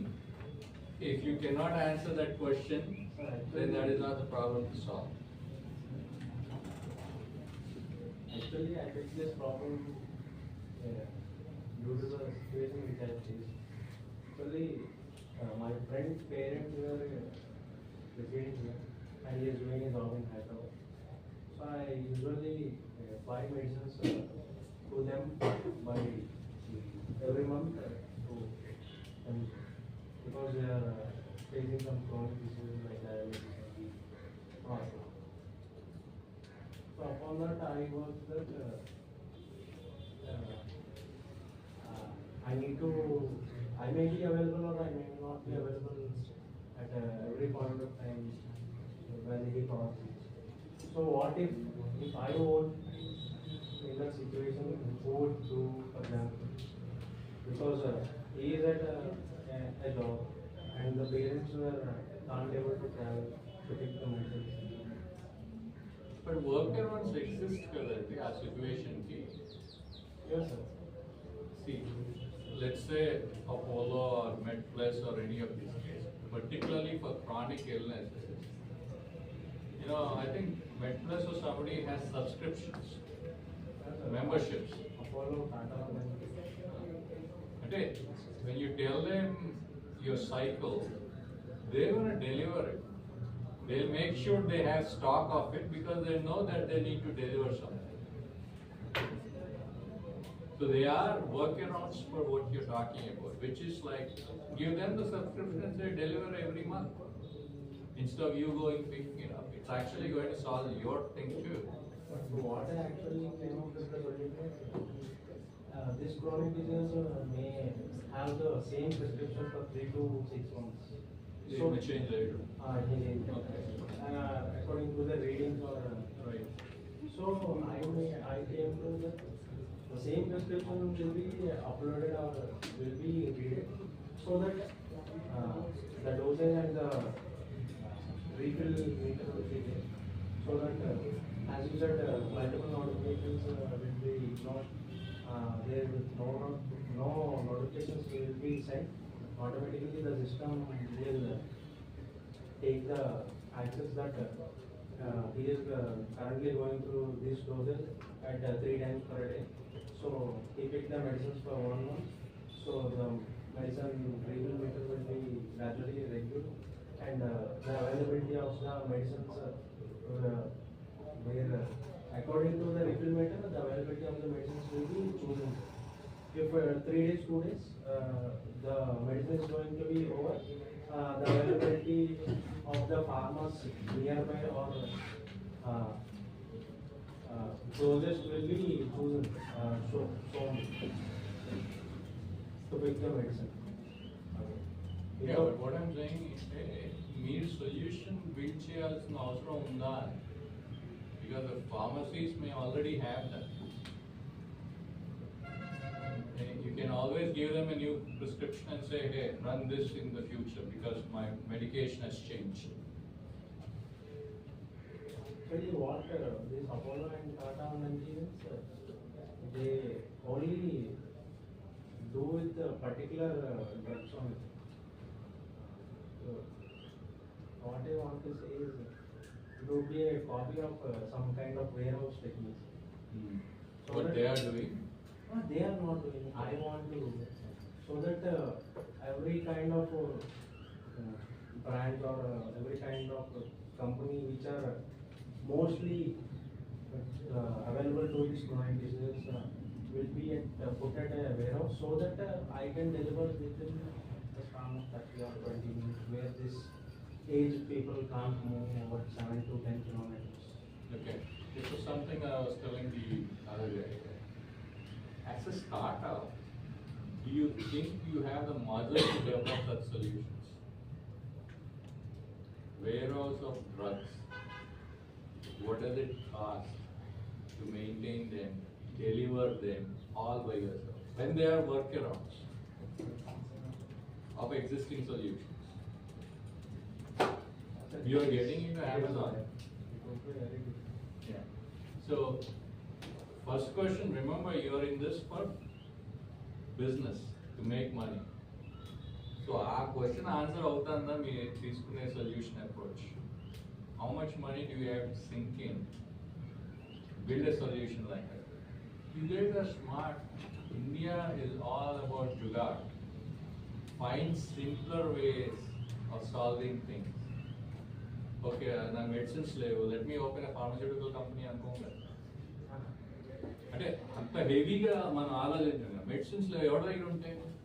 ఆడ దగ్గర ఉంటాయి. నేనే ఆడ దగ్గర bulk order తీసుకొచ్చి నేను పెట్టుకుంటాను. డబ్బులు నేను పెట్టుకున్నాను, కావాల్సినప్పుడు ఆర్డర్ చేస్తాను, క్రెడిట్ మీద తీసుకుంటాను. That's the smart way of thinking. You don't put your money, at most you put your time. Think smart. Everything Bring the about farmers into it. Bring the pharmaceuticals into action. but why would they get into it? We are already getting their business. So these are the questions you need to ask before you even take one step. Okay? No more discussions? Alright, thanks guys. We have the last session for Ignite next week. The follow-up session, if you want to work with a problem statement or a solution, is going to be photograph. They haven't announced the dates. The mentor for the next session will talk more about it. But make sure you get this one-page, startup answers to these 4 questions, because you'll be talking more about that. Okay? Thanks, guys.